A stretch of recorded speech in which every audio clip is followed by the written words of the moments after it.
This is Truist Arena. We have two undefeated teams going head-to-head for this afternoon's matchup. The Nashville Cats in town to face your Kentucky Barrels. It's going to be an exciting and electric matchup when we hit the field. I'm Stephen Albritton alongside Colin Taylor. We're going to be bringing you the game, bringing you the action. Colin, early in the season, you got to make your mark. You got to let the league know who you are. We've got two 2-0 teams, Stephen, going at it. If you have not seen an Arena Football 1 game, this is the one to be at. Whether you're here with us in the stands or you're watching on YouTube, you're about to see a high-paced, high-scoring football game. And this is for everybody out there who wants to see a really exciting variation of this sport. Yes.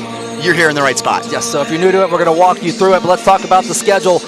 On top, the Albany Firebirds. That's no surprise to anybody. 4-0 so far this year. They're last year's champions, and they are on a march again to try to do it again. Nashville runner-up last year. Kentucky Barrels. This is their inaugural season, so a lot of people don't know what they're doing, what they're going to have, but they put up 80 points in their last game, so clearly something here special brewing in northern Kentucky. But let's talk about the action, what we're going to see on the field, especially with the players, particularly at quarterback. It's a quarterback-driven game, and for the Kentucky Barrels, they have a man, Shea Spencer. His second start this season, but it was that first start where he threw for 7 touchdowns, ran for 2 more, Colin. Steve, you're absolutely right. You can look at this roster and see superstar after superstar after superstar, but there needs to be the guy who can get those superstars to football, and number 2 has shown that he's going to be the guy to be able to do that. He just needs to do exactly what he did last week, put up a lot of points. 80 is going to win most games. Unfortunately, Cats defense is a little more difficult than last week, so I'm excited to see how he plays again against a tougher defensive team. Especially Kentucky only put up 34 week 1, come back with 80 with a new quarterback. On the other side of things, for those Nashville Cats, I mentioned their last season's runners up in the AF1 title game. They're trying to come back, take it all. Tyler Kolka is the man to lead him. He's a known name in this league. His brother plays for Albany, shockingly enough, but he's making his own mark in this league. Yeah, he's done it over and over and over again, and he's playing with a great coaching staff. And this is a key as a player and as a former player to understand that you need the staff who can ask you to do what you can do up to your best ability. And Kolka's found the guy in Coach Darren Arbette to be able to do that, and he's going to feed his weapons. He's got to get the ball in his hands and out as quick as possible to get the ball to the playmakers. And again, he's going to put up another game of tons of points, so let's hope that the defense can keep up on Kentucky's side. Okay, we'll see if this game is first 1 to 80. The last names you'll hear for the Nashville Cats, Honeycutt, Gandy, and Smith. Those are his targets. Those are his players. Folks, 2 undefeateds. What more could you ask for in Arena Football 1? It's going down here in Truist Arena on the other side of the break.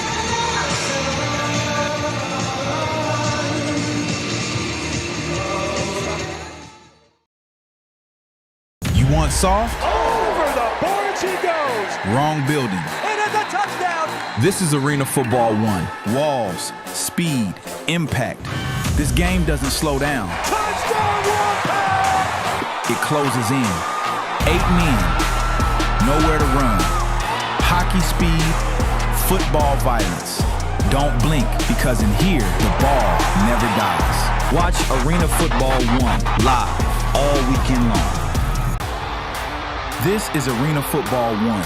Welcome to the fastest game on turf. The ball never dies. This is what AF1 is all about. You want soft? Let's go! Wrong building. Hits like that only happen in Arena Football 1.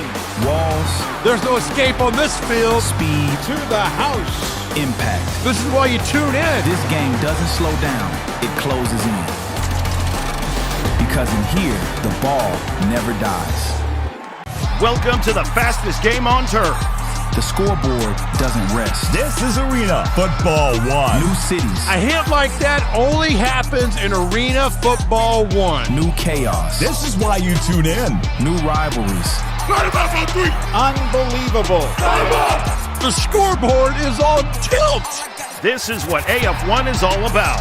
Don't blink. Because in here, the ball never dies.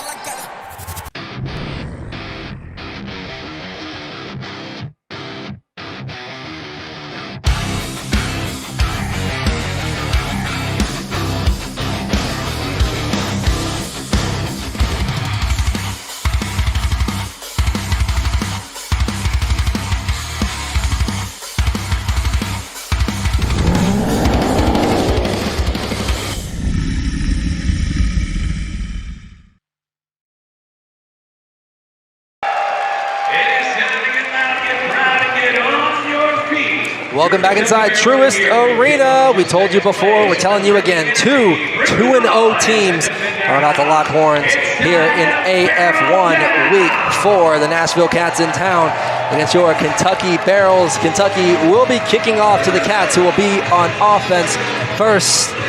A quick reset. Stephen Albritton here with you on the play-by-play alongside Colin Taylor, my analyst, a longtime arena football player. Colin, you've got to be on this field. You got to do what these guys are doing. It's an exciting moment no matter what game it is. 10 years in the league, Steve, and I feel like this is my first game. I'm very excited to join you and excited for Kentucky Barrels football. Aaron Baum puts foot to ball. We are underway. It's not off the net, so he's going to kick this one clear and free. That is number 3 for the Nashville Cats on the return. Amos Coleman, the third. And we're hitting already, Colin. It's a successful kick return if you can get it out past that 5-yard line, right? With touchbacks, you're going to get the ball from the 5 and on. If you get any further than that, you're going to give your offense a little more room to work. And also what I like about this time of the game is the next few plays you're going to see are the plays that they've ran over and over again in practice. These are going to be their best plays to their best receivers. So let's see what they dial up for play number 1. All right, so scripted first. Tyler Kolka, the man we highlighted under center before the game. High motion to his right, quick step, quick drop. It is knocked down at the line of scrimmage, and Kolka took a hard shot in the backfield. You know who that was. That was number 0, Joe Golden. He's going to be a menace in the backfield, setting the tone. But let's start with your starters for the Nashville Cats. We talked about Tyler Kolka, the quarterback, who's had a fantastic season so far. Malik Honeycutt, Jordan Gandy, BK Smith, his targets. And then on the line, Montgomery, Pulho, and also Ziegler. It's a high-powered offense. They've scored a lot of points this season, as that's number 11, BK Smith. He's going to be your high motion to the right side. Kolka gets the ball out of his hands quickly and straight over to Smith, his first completion. Talk about it all the time, is trying to find rhythm, trying to find timing, new facility, new place, new venue, same team. Quarterback just wants to come out, deliver the ball. Great start, just moving the chains, moving the ball down the field. One play at a time. Third down and short. The Barrels defense, they've been stout all season long. You talk about Joe Golden on the defensive line, Sidney Houston Jr., Ball State grad, Shiloh Flanagan, a very tall Jack linebacker. We'll talk more about his specifics about what he cannot and cannot do. Kolka gets it out of his hands. It's going to be a first down. Number 1, Malik Honeycutt with the reception. That's first down for the Nashville Cats. So, Colin, let's talk about defense right now. I remember, yes, you played a long time in this league at wide receiver, but the Jack linebacker, a very unique position in this game. Yeah, absolutely, Steve. The Jack linebacker, you would assume, cannot make a lot of plays, cannot have a lot to do with the defense and the defense's success. That's why that position is so important. He can move laterally, side to side. He can't go any further than 5 yards, but he can get his hands up and make plays on the football very often. Kolka back to drop. He's going to get some pressure, looking for a prayer, and it is not answered as he puts that one in the stands. A second time, Kolka is having to pick himself off the ground. Zeke Rose in the backfield, Joe Golden in the backfield. Also on the other side, Sidney Houston Jr., the Barrels defense getting after it immediately. Steve, these are names that our fans are going to hear a lot about, because if you know anything about Kentucky Barrels football, you know that their front 3, their front 4 are incredibly talented. Big guys really pushing that offensive line back and having a lot to do with these first couple plays and some of the timing issues that Kolka's having back there. So here they go again, second down, number 1, Malik Honeycutt, high motion to the left side. Is going to be a quick screen to the left.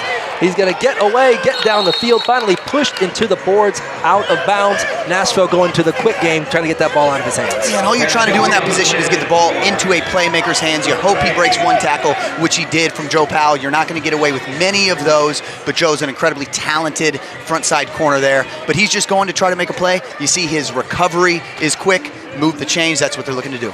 Okay, so 11 and a half minutes left in this first quarter. The clock will run quite a bit in this arena game. He's got 3 wide receivers to his right. We'll see who his high motion person will be. And that's going to be number 11, BK Smith, off to the left side. It's a quick pitch, chased down. That's number 8, Sidney Houston Jr. with the tackle, but we do have a flag on the play. You're not going to see a lot of rushes in this sport, but when you do, it's either going to be the quarterback, the fullback, or a play like that. You're going to get your receiver, generally a bigger, stronger receiver, in that motion, and he's going to take that handoff, and it's just like an outdoor game. It's just like a dive in the outdoor game. So the Nashville Cats, false start. They're moving backwards. Coach Arbette not happy with the call, trying to figure out who jumped. There was some movement by the Barrels early, but the officials say they got back before the ball was snapped. So play clock is rolling. Nashville Cats try to plead their case. It goes nowhere. So here they go again. Third down on the play. Cats looking to make some noise on their very first drive of the game, put some points up, because Colin, you played this game a long time. You know a couple of possessions here or there that do not go your way can put you in a big hole. Yeah, and you're absolutely right. They're going to want to pick up a first down on this play, or else it puts them down already early. Honeycutt off the right side to the trips right. Kolka falls on the ground. He is going to go down and is ending up sacked. The entire defensive line in the backfield, as not only does Kolka have to pick himself off the dirt, has to put his shoe back on as well. A big fourth down coming. This Barrels team, something to be reckoned with, Colin. Yeah, and I apologize. I thought that was fourth down. It had the 4 on the marker there, but now it looks like fourth down now. Just a lot of pressure from that defensive line. Steve, have we already said this 2 or 3 times, and it's just been the first drive? We're going to see a lot of action from this really talented defensive line. Sidney Houston causing the fumble. Almost got their hands on it. We'll see if they can get the stop here. It is fourth down. Kolka is going to have to get rid of it again. The ball is complete. So a great ball to get the ball out of his hands. That it's going to be a first down for the Nashville Cats at the 5-yard line. Yeah, and that's a really nice concept, Steve. So you see the middle motion, going in high motion, building some speed, and he's going to come across the field. Now look at this backside corner. If he turns his back to that play, it's an easy read, and we're going to hit the cross over the top. If that corner eyes up that cross, it makes it an easy throw over the top for a touchdown. So really good job by the defense, but also a great read by Kolka there. Okay, so they get the first down. They're getting close. A quick pop pass.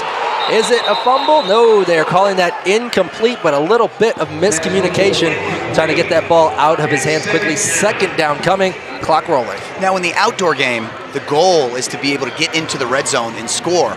Well, now obviously that's the same goal, but it gets a little tougher because our end zones, Stephen, are only 8 yards wide, 8 yards deep, and that's at the back end. You see the rounded end zones, it makes it a little tougher to run some of those corner routes, some of those out routes. So when you're down here on the 5-yard line, you've got to come with your best plays and throw it to your biggest guys, because it's tough to score from close in this sport. Okay, BK Smith off to the right, going in motion, but they're going to blow the play dead. Looks like they're going to get the Barrels for offside. Sidney Houston Jr. trying to anticipate that snap count. Got a little greedy there, but I can understand it. He's had a lot of, this whole defensive line has had a lot of success getting to Kolka very quickly. Oh yeah, and that's one of your favorite players out of Ball State. I'll chirp. Yeah, one of your favorite players. Got a little too excited. I get it though, like you said, just trying to make a play, and he's done it over and over again. So you can get away with things like that when you're a player who's making big time plays consistently. He's not going to hear a ton from the coaches on that, because they know he's just trying to make a play. And the ball is going in, so it's not a automatic first down. Yes, they get a yard, right? But like you mentioned before, it's much harder to score when you're this close. The defense doesn't have to move as much. Smith, again, they're going to run it off the right side. And once again, Sidney Houston Powell Jr. along with Joe Golden in together to make that stop. So you got to figure out what you're going to do as an offense. You know the defensive line is tough. You know they might be a little stronger than your offensive line, but then you look out at the defensive backs. You got guys like Joe Powell. You got big bodies out there on the edge. What are you going to do? The Cats are going to have to figure out a better game plan when they come in here from the 5 and in to figure out the good plays, getting the receivers on the outside of the boards, working, trying to get open. They're going to have to figure something out moving forward. Yeah, so a great job by the defensive line. As here they go the third down. The Kolka steps back, a man in his face, back of the end zone. It is incomplete. Oh, are they going to call him?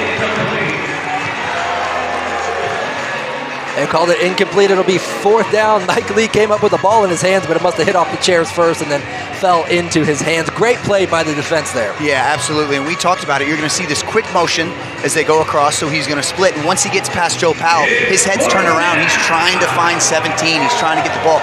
Really nice ball from 17. We just got to squeeze that as number 1 comes around the corner there. Now Honeycutt got 2 hands on it. You expect him to come down with that. It is fourth down from about the 2-yard line. Smith to the right, in motion. Kolka steps, drops, gets rid of it. It is incomplete. That is a turnover on downs, and guess who's in the vicinity? The wily vet. That's number 1. Did he change numbers on us?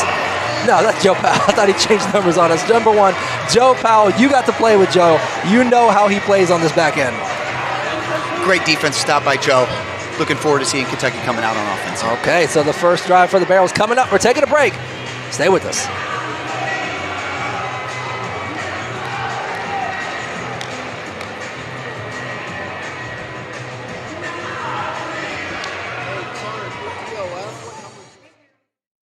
The AF1.com. Over the boards he goes. The moment it happens. Touchdown, Oregon Lightning. The hits, the highlights, the news that shakes the league.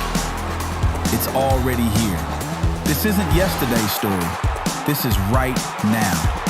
The AF1.com is your inside line to everything Arena Football 1. The AF1.com. Don't hear about it later. Clarksville wasn't built quiet, now built loud, built proud, built fire. Built on boots, hit ground, no tire. Built on hearts that don't back down, go higher. No permission, we don't ask that. Kick the door, yeah, we crashed that. 48 inches wall, where you at? Running too wide, yeah, you need that. Yeah, no sidelines, ain't no safety. No soft land is gonna save me. You don't watch, nah, you feel me. Whole crowd standing, energy crazy. Show up early, stay late, feel the ground shake. No breaks, hear the sound, that's us. That's us, that's us.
Welcome back inside Truist Arena here in Northern Kentucky. Stephen Albritton alongside Colin Taylor bringing you this game. If you're just joining us, the Cats received. They went down the field. They got nothing out of it.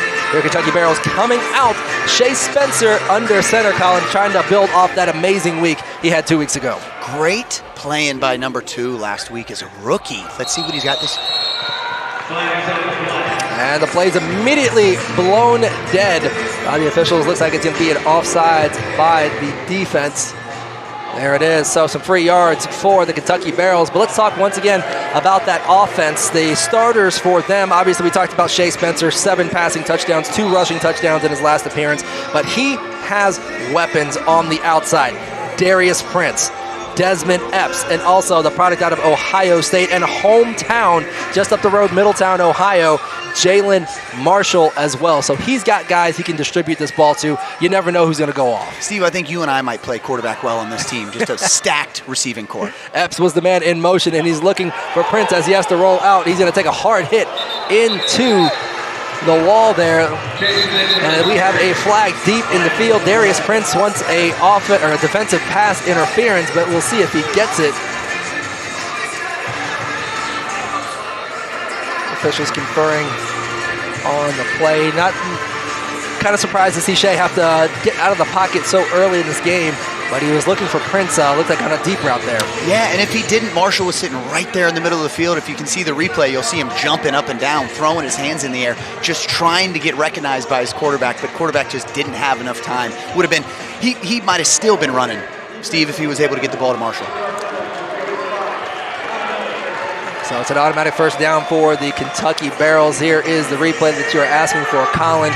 Spencer had to get to his right. You see him jumping up and down. Jalen Marshall wants the ball.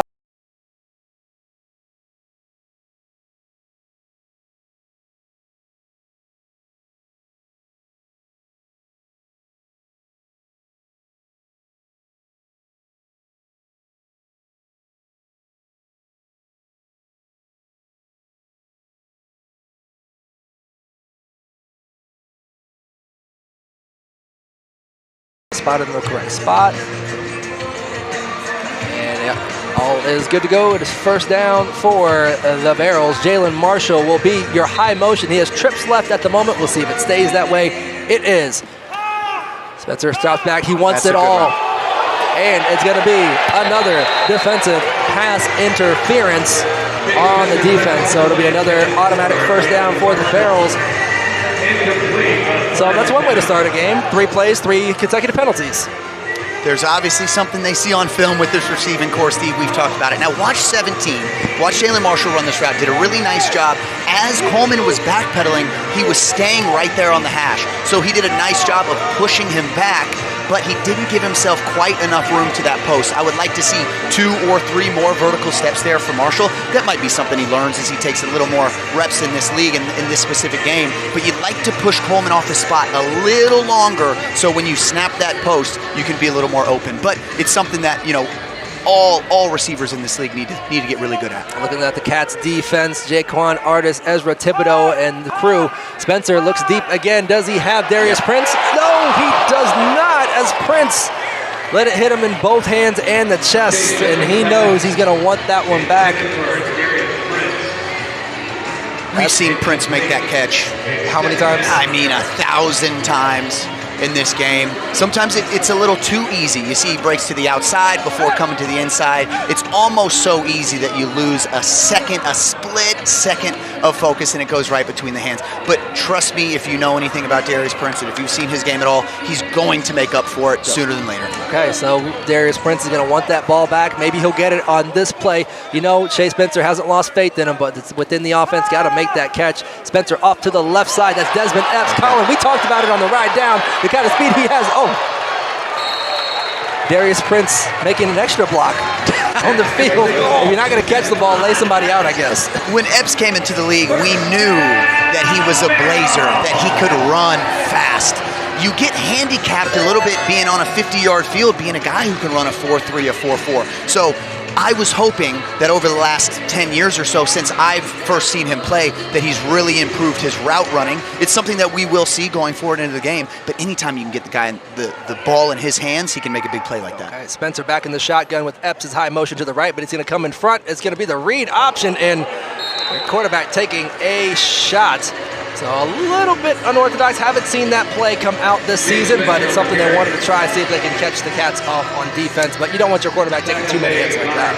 Yeah, the RPO is not something that's necessarily made its way to our game yet. Okay. I was thinking about that all weekend when watching film leading up to this. And here we go, we see an RPO. And so it looks like that they're trying to blend that into the game. And again, I get it. We talked about it earlier. You're down there. You got to come up with something creative to be able to score because you don't have a lot of room to run your routes as a wide receiver.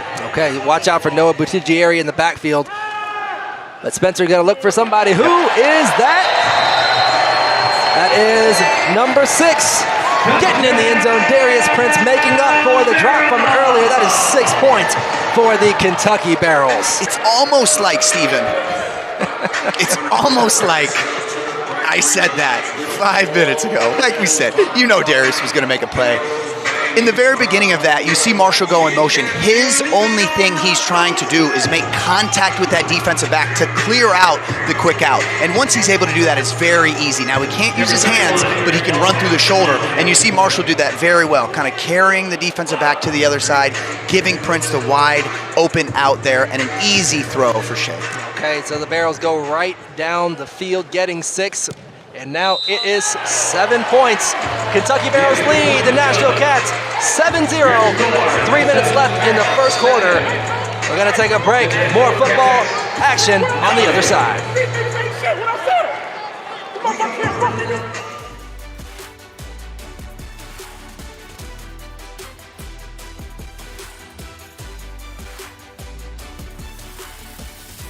Yeah!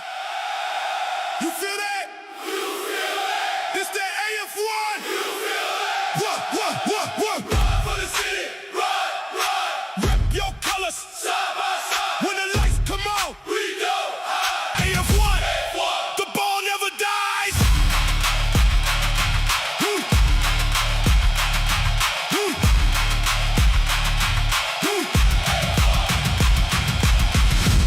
This is Arena Football 1. Unbelievable. The ball never dies. This is Arena Football 1. 8 men, Hey, you're going to remember that one. nowhere to run. Only an AF1. Hockey speed, Another one. football violence, Unbelievable. small field, Welcome to the wall. big collisions. This is what AF1 is all about. Don't blink. Because in here, the ball never dies. Off the net. This is Arena Football 1. Look out. The ball never dies. The play never stops. You better stay awake. Kick it, miss it, This game doesn't stop. doesn't matter. Anything can happen. You think the play's over? He's got a chance off the rebound. It's not.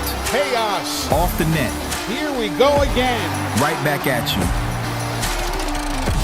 Because in here, the ball never dies.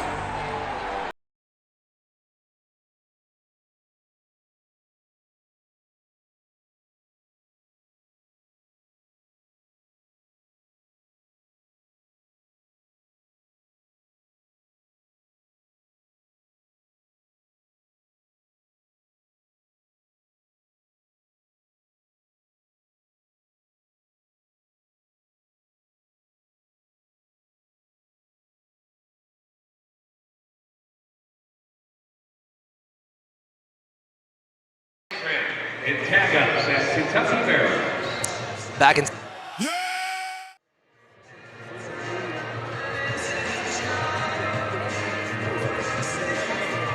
Right now 4-0 in the league. They picked up a big win yesterday, 42-34 over the Washington Wolfpack. So these two teams are two at the top of the table, try to stay there. Foot to ball. We are back under action. This has a shot. Almost. That was a live ball. That's a live ball. That is a live ball. Yes, that's points for the Barrels. Touchdown, Barrels! So it'd be a little bit of a discussion, but that ball went off the net. Let's check the replay. It did not go through the uprights. That would have been 2 points for the Barrels, but it touched the net and fell back into play. That's a live ball. So number 11, BK Smith just let it sit there, as long as Coleman as well. You got to fall on that.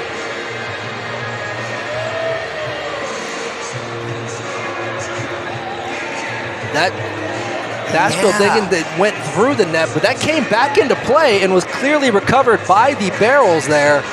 There's going to be a long discussion, maybe even an instant replay to see what's going on here. If we can look at the replay one more time. So if it would have landed 3 or 4 feet to the left or to the right, it would have hit the bottom bar. Yes. That is chaos Yes. in our game. Got another and it just angle. missed that. So it goes through the net, and you're going to see the net is pretty tight through there. So it actually sends the ball back out into the end zone. That looks Whistle was not blown. That looks like a clear recovery. Obviously, some confusion there from the return team. Looks like they might be changing the call. Barrels defense is running out on the field. Cats offense is coming out. Okay, you got to move on. Coach Cedric Walker's trying to get his defense out on the field, get them focused. And they rule it officially as a touchback. First down. So, the Cats catch a major break there. Yeah, generally, Steve, that net will be a little looser. Okay. And it won't rebound as far. Okay. So maybe that's what they were going off of. Okay. So there was a flag on the play, but then that's number 4 for the Nashville Cats, Jordan Gandy, on the quick slant, and he goes almost all the way down the field. And they'll decline that penalty, take the first down, take the big play. So this is one of those, got the excitement, next thing you know, a play got taken away from you, and then a big play happens to you. A chance for the Barrels to have to reset as far as mindset in the situation. Yeah, and let's look at this replay here. So Powell was obviously pushing the receiver into the middle of the field and then covering the outside receiver. You'd love to see the jack linebacker get out there and get in front and have Coca hold the ball just a little longer. It made it too easy for him. Okay, so a quick pitch out to Honeycutt to the outside, trying to pick up some yards, and they do. We'll see if that's good enough for a first down as the first down marker gets pushed down. The high motion is such a cheat code. It's such a part of this game, and we've already seen Nashville go no-mo twice. So there must be something on film that they saw from previous weeks where they feel like they can take advantage of that no motion of the offense. They've thrown a couple of quick screens out of that. So I would expect a double move coming off that at some point. Okay, trips right for Kolka. No motion, same play, just to the right side, but the Barrels have this one covered as that one goes nowhere. Number 5, Zeke Rose in on that tackle, so a chance to regroup for the Barrels as third down coming. Last time the Cats were in this situation, it ended up in a turnover on downs. They cannot go down here and not come away with points on 2 consecutive drives. Yeah, you're absolutely right. I mean, this is a game about possessions. You're expecting your offense to score each time. If a defense gets a stop, it ends up being a massive change of momentum. And if the Cats get stopped twice down here, that's going to put them in a really tough spot trying to fight out of a big deficit. So Nashville, obviously, like any time down here, is looking to score. BK Smith, your high motion to the left side as Kolka takes the snap. 1, 2, 3, 4, 5, 6. Now he's looking for it. He gets absolutely planted by number 0, Joe Golden. Kolka getting up very, very slowly on that time as he got landed on very, very hard. The pass going incomplete. We hitting today, Colin. And that was a great route. Watch this by the middle motion. Smith is going to dive in. Powell's going to get his hands on him. He's going to lose him. And if Kolka has any time to throw that ball, that's 6, and they're celebrating right now. But defensive line, we've talked about it. We will continue to talk about it, putting a lot of pressure on the offense. BK Smith, the high motion left. Kolka looking for him on the outside. Did he come down with it? Yes, he did. That is 6 points for the Nashville Cats. A big 4th down pickup and putting points on the board. That's a great throw and catch. And you see what Kentucky's doing on defense, because Joe Powell is playing front side corner when we're in the field. But when we go down into the red zone, he's covering that middle motion. So they have a lot of confidence in him. You'll see Joe walk up here to the 5-yard line. He's got to get his hands on him as quick as he can and stay with him. Really good route, even better ball. Put it to where only BK Smith could catch it. Yeah, I mean, that really was great coverage by Joe Powell. It's just a better ball, and not much you can do about that when the ball's put in the right spot in a 6-inch window, if you will. Yep. Kick, no good by number 24, Kyle Kaplan out of Notre Dame College. So the Barrels hanging on to a slim lead, 7-6 with 7 seconds left in the first quarter. Colin, if you're the Kentucky Barrels and you're coming out after giving up a full field of yards and 6 points, what do you say to your team coming out of here? Well, you know, like we said earlier, Steve, you're expecting the opposing offense to score. You have to have that short kind of mindset as a defensive back, because you know you're going to get scored on over and over and over again. You just have to have confidence in your offense, and I'm sure confidence is not something that this offense is lacking. So I believe the Barrels feel good going into this possession, still being up 1 point and getting the ball, even starting without the ball. So that's when those stops start to stack up early. You get that stop in the first play, the first drive of the game, then they can get away with something like that, and they can still be up, receiving the ball, getting ready to go up an extra score. Okay, so this is the first time that we will see the Kentucky Barrels return team on the field. They were electric in their first game of the year. Desmond Epps had quite a few plays where he almost scored twice, did score once, so it's something the Cats will need to make sure that they are staying in their lanes, maintaining gap assignments to not let him get loose, because you said earlier, 4.3, 4.4 speed, while it's condensed in the smaller field, speed kills. And not to mention Joe Powell as the personal protector. We've seen what Joe Powell, number 1, can do when he has his hands on the football. So if I'm the Cats kicker, I'm trying not to get the ball in either of their hands. Unfortunately, the situations that they're put in, it's pretty hard to do in this sport. So you're going to see the ball in either number 1 or number 3's hands, 2 really dynamic kick returners. Okay, so here we go. Kaplan puts foot to ball. It is in the air. That is 2 points for the Nashville Cats. It's a game changer in this league if you have a kicker who can do that.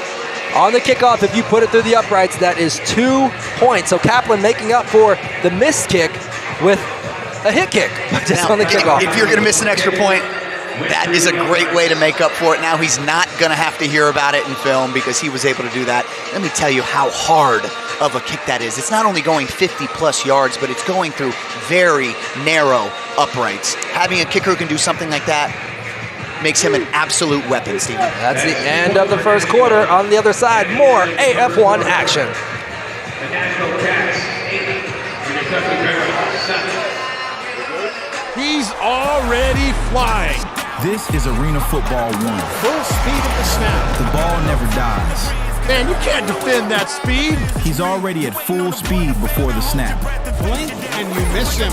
You're not chasing him, you're surviving him. He's gone just like that. By the time you react, full speed, full chaos. He's gone. Because in here, the ball never dies. Clarksville wasn't built quiet, now built loud, built proud, built fire. Built on boots, hit ground, no tire. Built on hearts that don't back down, go higher. No permission, we don't ask that. Kick the door, yeah, we crash that. 48 inches wall, where you at? Running too wide, yeah, you meet that. Yeah, no sidelines, ain't no safety. No soft land is gonna save me. You don't watch, nah, you feel me. All crowd standing, energy crazy. Show up early, stay late, feel the ground shake. No breaks, hear the sound, that's us. That's us, that's us.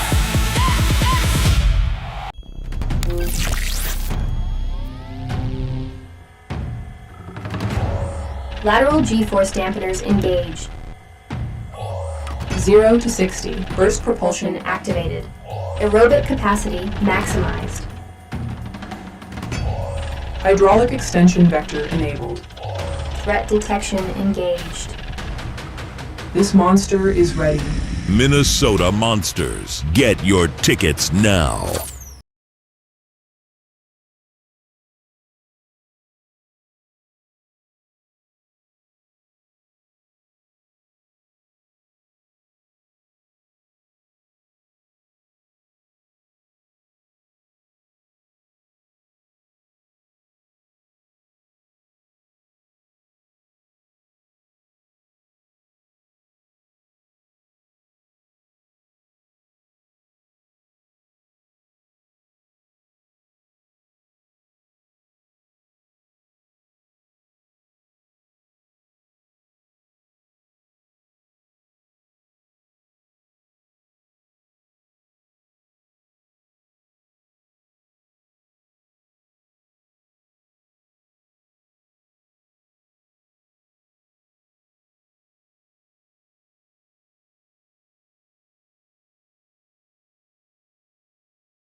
Welcome back inside Truist Arena on the campus of Northern Kentucky University.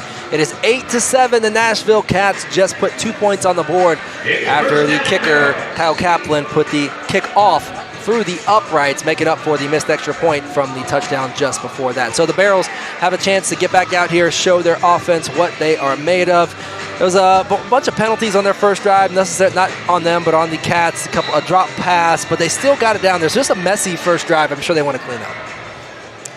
Yeah, this is just what happens when two teams who are incredibly talented go head-to-head. Desmond Epps, high motion to the right side of Shea Spencer. Takes the quick pass to Jalen Marshall, tries to make a move, but is into the pads and takes a pretty hard hit from the extra defenders coming in. So that's about 5 yards on the play. Yeah, and I love this play call coming out from offensive coordinator Reggie Gray, a guy who has ran this route, this sail concept plenty of times as a player, and now he's putting it with his team to allow them to run it. It's just an easy read for the quarterback. That middle motion guy is going to go on a short corner, and then we're going to watch that front side corner. If the front side corner drops off like he just did, you're going to hit the check down, and if he comes up on the hitch there, we can throw that sail. So great read by Shea, great delivery. That's how you move the football down the field. Very wide split for Jalen Marshall and Desmond Epps off the left side, and Prince was your high motion. But it's going to be a delay of game on the Barrels. There was some confusion. Shea Spencer was looking off to his left side. I don't know if he was trying to get somebody to move, or somebody's split was too wide, or somebody in the wrong position, but that'll move them back a few yards, just basically giving back what they just picked up. You know, in most positions, you just have to worry about your spot. In the quarterback position, you got to make sure everybody's lined up. You got to make sure the tight end puts his hands up. You got to make sure that the splits are where you want them to be from your receiver. So it looks like they're going to come back to the same play, get Prince here on the short motion, get him to the middle of the field. Spencer steps back, and he's going to look, sees the crossing route to Jalen Marshall. Is he going to break that tackle? He's not going to, but he fought for yards. That's a first down for the Kentucky Barrels. So the concept they wanted, the look they wanted, they got, and it was an easy passing catch for Jalen Marshall. Yeah, Steve, and we had talked about that Jack linebacker and some of the constraints that he's given, and that's a great opportunity for him to come in there and make a play. You're going to see trips to the left side, and Prince is going to go high. We want to see this Jack linebacker just get underneath that a little bit more. He ran to the side at first, to the short side, watching the tight end. Prince gets the pitch off to the left side. They're going to end up in our lap. We'll see if we are off the air. So welcome to Arena Football, where you might end up with somebody in your lap. And Steve had mentioned just a couple hours ago that we haven't had players end up in our lap for the first 2 weeks, and we knew it was going to happen, so here we are. So everything still works, everything is still good. As we clean up and pick up here on our sideline, the play on the field continues. Spencer looks back, rolls to his left. He's going to give it up. That's Jalen Marshall with another reception and another Kentucky Barrels first down. Same thing we talked about a couple drives ago. You're going to see Prince, who's over here on the short side. He's going to take off. He's going to run all the way up the boards. All we are looking at is this backside corner. If the backside corner decides to turn and run with the go route, it's an easy read for our quarterback to catch Marshall on that crossing route. And again, if he stays down, which is something to be looking out for as we continue, if he then starts to get a little antsy and starts to play down on that crossing route, that's when we go over the top of the 6. Okay, look out for Big 66 in the backfield. Noah Puccici areas. They have trips to the right side, but they're going to blow the play dead. False start on the Barrels, so another opportunity. I'm not going to say it was wasted, but that's 2 penalties on this drive where they've gone the wrong direction. Got to get these small mistakes cleaned up against a very, very good Nashville team. You don't want them to turn around and take advantage of these small mistakes. Yeah, and Steve, you had mentioned our fullback right there before the play. So in the outdoor game, generally a fullback is going to be anywhere between 230 pounds, 260 pounds. In our game here, he is 6'4", 330 pounds. So you have a monster back there. You've got an offensive lineman back there playing fullback. He can also not only block, but he can go out for receptions. He can also get the handoff, which we saw a couple times last week. So I'm sure they're going to want to give the big man the football another time here this week. And when he gets that opportunity, he's going to try to eat. Spencer looks for it all in the back of the end zone. He has Desmond Epps into the wall. They both go over. Going to check to see if everybody is okay. Incomplete pass, but that is a part of the arena game that you got to hold your breath for every single time. Colin, I've watched you play a lot of football, and there was many times me sitting at home watching you play, jumping over the wall, knowing the other side is concrete. You know, you hope there's a ball pit or something on the other side, Steve, as a receiver going over the top. But unfortunately, like you said, there's usually fans and or concrete. So just great effort by both players to be able to go over the top. And there's a whole nother game that gets played when you're on the other side of the boards, because if you can grab that football and pick it up and make it look like you caught it, you're going to give the refs a second chance to be able to look at that thing. There you sprint your high motion. Spencer gets a little time. He's going to throw it up high, and it is incomplete. But one thing off the net, off of the uprights, it is a live ball. And Colin, I've seen you make plays before where you just ran underneath it, the ball bounced off the net, and it's in your hands. Yeah, and that's not always planned, Steven. And it looks like there he was just trying to go to the top. He was trying to get Darius Prince over the top and ended up just missing the bar that we talked about earlier on the kick, and then not quite hitting the back wall. So that ended up going off of one of the chairs, which is not in play from there. So nobody would have been able to make a play from that, but any higher or any lower, that would have absolutely been a live ball. Okay, so the Barrels need this as it is 4th down, I believe. Spencer looks to the right side. He has Desmond Epps who's going to use that speed. Oh, thought he had that step, thought he had that ability to go, but just tripped up a little bit. It is now 4th down. That was 3rd down, excuse me. But this is one of those situations where the Barrels need to take advantage of this right now. Yeah, and you don't really have a lot of plays in the playbook to get you 12 yards in a situation like this. So you're going to want to see him either go to the end zone, or if all the defensive backs fall back, get the ball to somebody like Epps, who's got speed, got quickness, got elusiveness to be able to make a play. But this is a tough spot for the Barrels offense to be in. Yeah, and part of it, they did it to themselves with a penalty just a couple of plays ago that took some yards away. Prince makes it to the right side. That's a trips right. We'll see. And he looks, he has Jalen Marshall in the middle of the field. Hit him in the hands and the helmet. Darius Prince was in the back of the end zone wanting the ball. He had his hands up as well, but it falls incomplete. 9:07 left in this second quarter. The Nashville Cats up 8-7 and getting the ball back. More AF1 action on the other side of the break.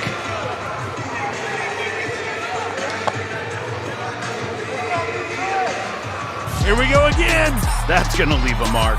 This is Arena Football 1. This is what AF1 is all about. The ball never dies. He flipped over the wall and hung on. The wall is waiting. This is Arena Football 1. No sideline. He got lit up by the wall. That's going to leave a mark. No way out. A hit like that only happens in Arena Football 1. Because in here, the ball never dies. Welcome to the fastest game on turf. The scoreboard doesn't rest. This is Arena Football 1. New cities. A hit like that only happens in Arena Football 1. New chaos. This is why you tune in. New rivalries. Unbelievable. The scoreboard is on tilt. This is what AF1 is all about. Don't blink. Because in here, the ball never dies.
Welcome back to Truist Arena. If you've ever been to an arena football game, there are seats right around the field, and on our side, it landed in our lap. Got to show it to you one more time. Darius Prince getting to the outside. Screens flew, drinks flew, pens, and all of our stuff up here flew, but we got through it, and all of our equipment is somehow in one piece. Yeah, in the arena game, you always have to have your head on a swivel. Unfortunately, we are locked into this game. We're dialed in. We're watching the ball at all times. But that's something good for all the fans to know, because you never know when a football will end up in the stands or even a human being over by you. So always got to be watching the football. Always got to keep your eye on the game. Yes, it's a great seat to have, you know, along the boards, but sometimes you might get into the action more than you wanted. But back to the play. Tyler Kolka steps back and he's going to look to the outside. He's hitting number 1, Malik Honeycutt. He's going to make a couple moves to get some extra yards. Barrows trying to strip it. Whistle, there it is, blowing the play dead. But that's going to be a first down for the Nashville Cats coming out of the timeout. And hopefully people on the other side of the boards were listening to exactly what we were saying, because I ended up with about 15 of those players out there over in their lap. Hopefully didn't spill any popcorn or nachos or drinks, but if they did, it is a part of our game. So the Nashville Cats trying to go quickly here. And we got a stall in play just to get the down markers in the proper spot. I know that's not what Nashville wanted. They were trying to go quickly and go fast. But the referee slowed it down just a bit to make sure we have the correct markings. But here they go. High motion, number 11, that's BK Smith. He's going to look, pump. Ball is incomplete, but here comes the flag. Mike Lee, the DB out of Kansas, doesn't like it, doesn't agree with it, but it's going to cost the Barrels yards. Yeah, and that's exactly what BK Smith is saying too in this argument, is he thought that he was interfered with a little early, and it looks like the referees agree with that.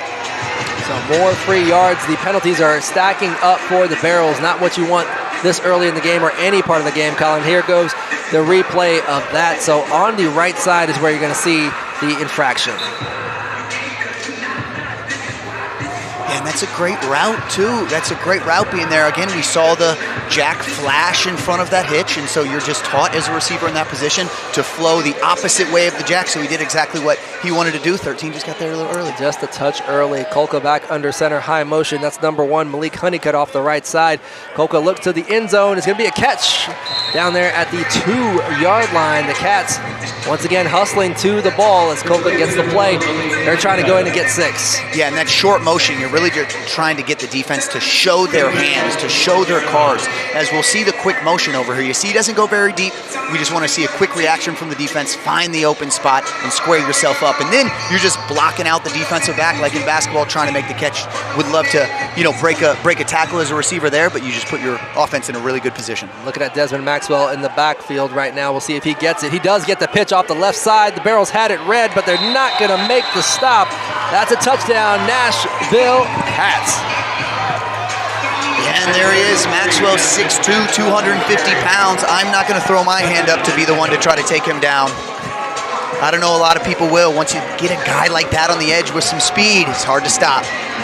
So that is a touchdown for the Nashville Cats, coming right down the field, making up for that first drive where they turned the ball over on downs. But it was a great play call, Colin. Here's the replay. Just an easy pitch off to the left side of the field. Yeah, just a good, strong run. Nothing too crazy. It's exactly what they expected, probably what they did over and over again in practice this week, and obviously they like that play down there close to the goal line, and it paid off for them. Yes, that is Kyle Kaplan putting the ball through the uprights. Cats add 7 more to the board. They now extend the lead even further.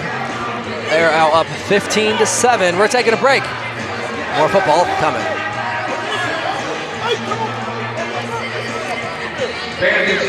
You want soft? Over the boards he goes. Wrong building. It is a touchdown. This is Arena Football 1. Walls, speed, impact. This game doesn't slow down. Touchdown, Warpath. It closes in. 8 men, nowhere to run. Hockey speed, football violence. Don't blink, because in here, the ball never dies. Watch Arena Football 1 live all weekend long. Yeah! You feel that? You feel that? This that AF1. You feel that? What? Run for the city. Run. Rep your colors. Side by side. When the lights come on, we go high. AF1. The ball never dies.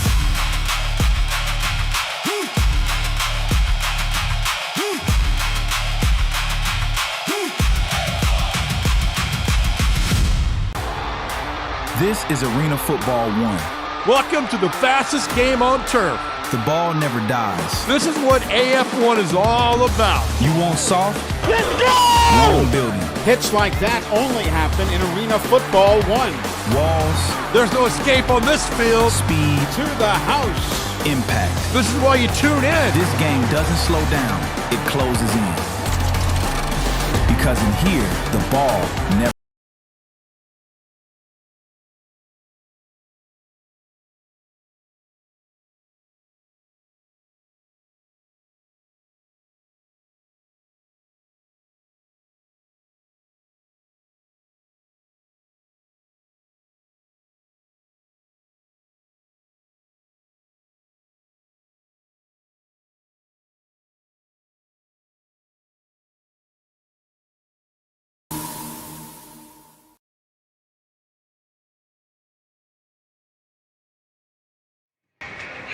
(15-7), Nashville over Kentucky. 6:40 left here in your second quarter as the Cats will give the ball back to the Barrels. Colin, you talked about it earlier, the deep threats that the Barrels have back there in Joe Powell and also in Desmond Epps. So now Powell's the protector, Epps is the main returner, but 2 opportunities to really give themselves some great field position. Yeah, as somebody running down on kickoff, like you had mentioned earlier, you just got to be really specific in where you're at on the field. You don't want to open up any huge gaps by trying to make a play. Off the net is live. Epps gets the ball, and he's going to get to the outside. There he goes. He's gone. Can he outrun number 8? He cannot. That is a touchdown-saving tackle by Derek Maxwell Jr., 6'1", 190 out of Emporia State. It's not very often you're going to see Desmond Epps caught from behind, so a great play there to save 6 points. Yeah, that was a great angle taken there by Maxwell, because that could have very easily turned it into 6 points. And you see this ball, this might be the first one we've seen off the net. That's not an easy thing to do as a returner.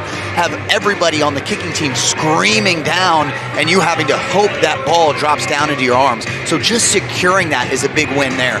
And then from there, like you said, hit the hole, really got running, great angle, great tackle, because if he wouldn't have done it, we would have put it on the kicker, and we've seen what happens when that happens multiple times. Well, something happened on the field to bring the ball back to the 5-yard line, so that kick return nullified. I'm not sure if they called it a touchback or if there was a penalty that we missed there, but again, shoot themselves in the foot, the Barrels once again, a bunch of penalties on the last drive that ended up in a turnover on downs, and then this situation, a great kickoff return nullified on field.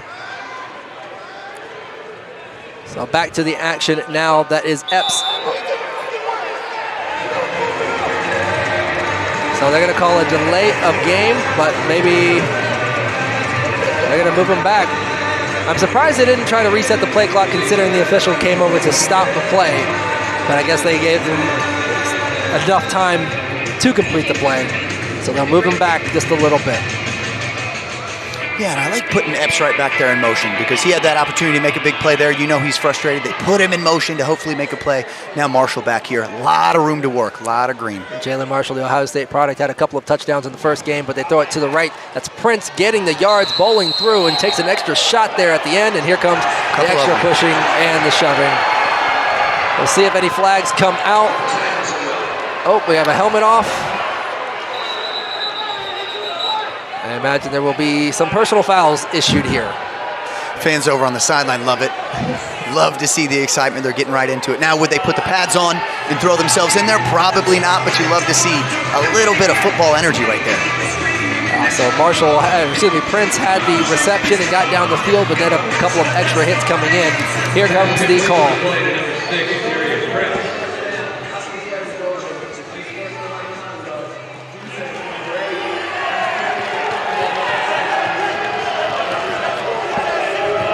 Okay, so they got Maxwell Jr. and Darius Prince both on the personal fouls. They'll be offsetting penalties. There's the scrum. Once again, I mean, it's football, yes. So when these 60 minutes start, it's tough to keep emotions in check sometimes. They boil over, but hopefully everybody can move on to the next. Yeah, and there's a lot going on down there that we don't see. A lot of conversations, a lot of people talking, a lot of things happening in the huddle, so you don't know. That could have been something that's been boiling up for a while now. Okay, I'm going to put my head on a swivel because this is where we got bowled into last time. Prince with the loft to Marshall. Breaks the first tackle, gets brought down by the second tackle, but that is going to move the change. A great route by Marshall, a nice touch pass. You show off from Shane Spencer. Yeah, and let's keep talking about this dig concept. I mean, they really like that, sending the middle motion across the field. You're going to see the inside leverage that Marshall gets on there. We're just looking at that front side corner, and I'm sorry, that's the backside corner in this scenario, but he's taking the go, so it makes it an easy throw. Shay's just got to do what he just did right there, put a little bit of touch on it, throw it over the jack. Easy pass and catch. You know, I recall I cleared a couple times out for you to come underneath and make that catch back in high school, so I recognized it from back in the day. I believe so. Quick pass to the left, Marshall with a quick catch.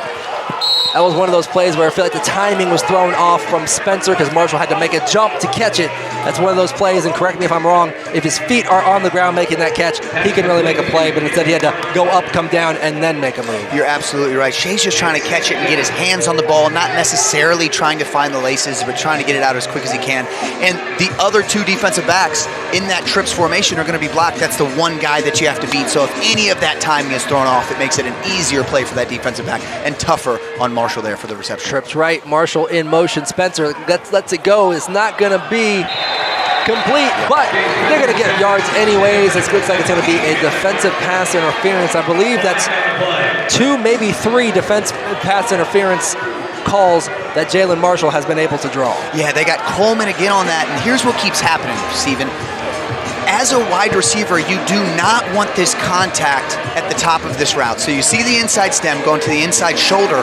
If he just stays on that inside shoulder and then snaps down on the post, that's a touchdown. But because he takes 2 or 3 steps on that jab step outside of the shoulder of the defensive back, when he tries to go across it, the only thing the DB can do is make contact. Now, as a receiver, I used to get incredibly frustrated with that contact at the top. So what you have to do as a receiver coming down, you've got to work yourself to that inside shoulder so you don't allow him to make contact. That is what changes the difference between a defensive pass interference and a touchdown there for Marshall. Ladies and gentlemen, if you have any young wide receivers at home, get them to a TV. They're going to learn something here, especially from Colin Taylor, a 10-year vet of the arena game. The read option. They can give it to Epps this time off the right side, breaks one tackle into the boards.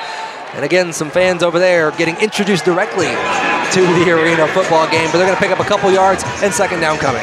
Yeah, and the wide receiver position, especially in this game, I mean, is really a work of art.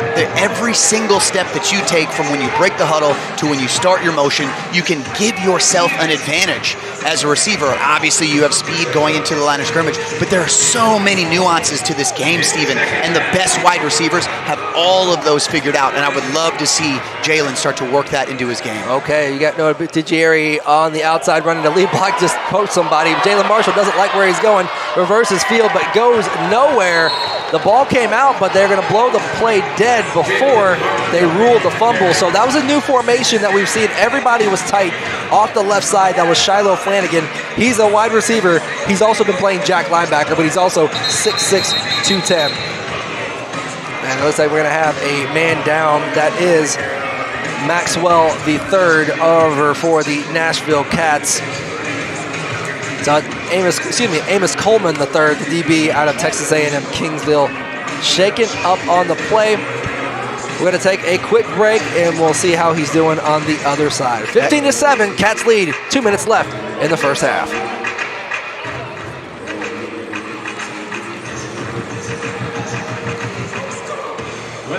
The AF1.com. Over the boards he goes. The moment it happens. Touchdown, Oregon Lightning. The hits, the highlights, the news that shakes the league. It's already here. This isn't yesterday's story. This is right now.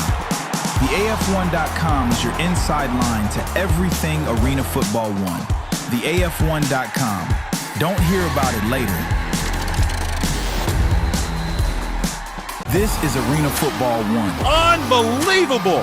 The ball never dies. This is Arena Football 1. 8 men. Hey, you're going to remember that one. Nowhere to run. Only an AF1. Hockey speed. Another one. Football violence. Unbelievable. Small field. Welcome to the wall. Big collisions. This is what AF1 is all about. Don't blink. Because in here, the ball never dies.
AF1 football action here at Truist Arena on the campus of Northern Kentucky University. Cats and Barrels locking horns.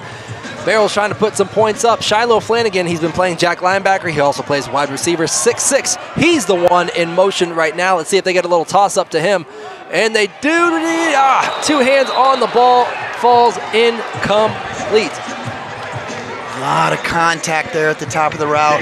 Steve, same idea what we talked about earlier. The advantage that he has is his height, but the disadvantage that he has is his height. So he's got to do his best to not allow that defensive back to get his hands on him, because you see as soon as that happens, it handcuffs him a little bit and makes it tough for him to go up and get it.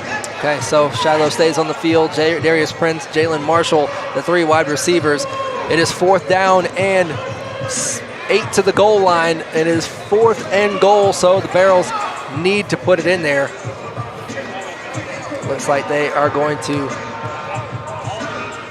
call a timeout. The Barrels take a timeout. They're going to talk about this one a little bit more. This is one of those parts of the games where you're really going to remember and really got to take full advantage of what happens next. Yeah, you're absolutely right. These are the moments where, positive or negative, this is what you're going to look back on. Depending on the outcome of the game, you're going to look back on plays like this. Did we make the play when we need to? Did we get stopped? Did the defense step up? These are the ones that really decide ultimately how the game is going to go. And we see one point here, point there, missed extra point, we have a deuce. All of that plays a factor, of course, but it's these plays right here that you're going to go back. And when you're watching the film, whether it be Monday or Tuesday, whenever they get back to it, and this is going to be part of the reason why Kentucky either wins or loses based off of plays just like this one. Spencer back in the huddle again, same wide receiver set. Desmond Epps taking a break, Shiloh Flanagan in. Jalen Marshall off to the left side. Darius Prince looks like he will be high motion off of the right side of the field, and he will stay on that right side. Here comes the pressure. Here goes the ball. It is out. It is loose. It is incomplete. That is another turnover on downs by the Kentucky Barrels. So a far cry different situation than 2 weeks ago when they put 80 on the board. 7 so far with 1 minute left in the first half. This is the 1 minute timeout. We're going to take another break on the other side. The Nashville Cats trying to put more on the board, take an even bigger lead as we take a look at that incomplete pass. Great defense there. More action on the other side. Good time. Dismissed from the arena for the host of daily specials that will fit any budget. We look forward to serving you soon. Go for the pros, go performance chiropractic. Yeah! You feel that? You feel that? This that AF1. You feel that? What? Run for the city. Run. Rep your colors. Side by side. When the lights come on, we go high. AF1. The ball never dies.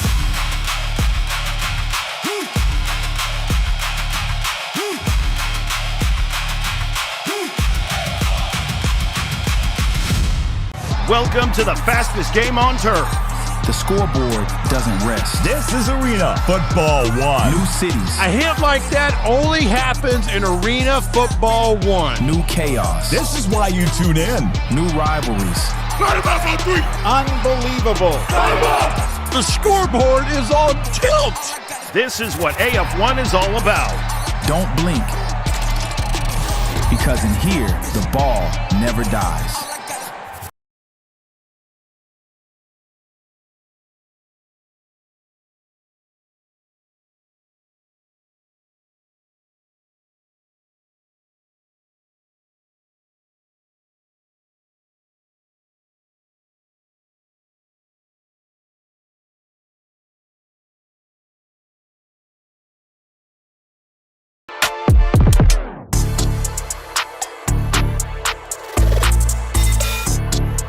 Yeah! You feel that? You feel that? This that AF1. You feel that? What? Run for the city. Run. Rep your colors. Side by side. When the lights come on, we go high. AF1. The ball never dies.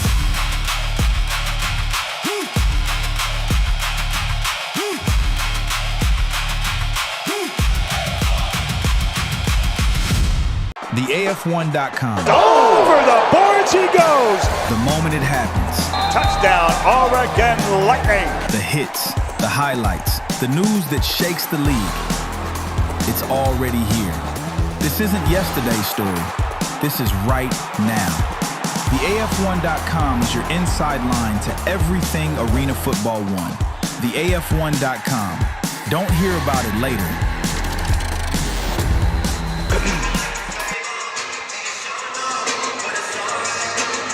1 minute remaining in the first half here inside Truist Arena. The Nashville Cats getting the ball back after a second consecutive turnover on downs by the Kentucky Barrels. Not what you want in this league. Cats trying to make them pay immediately. Kolka looks right, and he's going to go down. Don't think it's a safety. I think it's right there on the 1-inch line.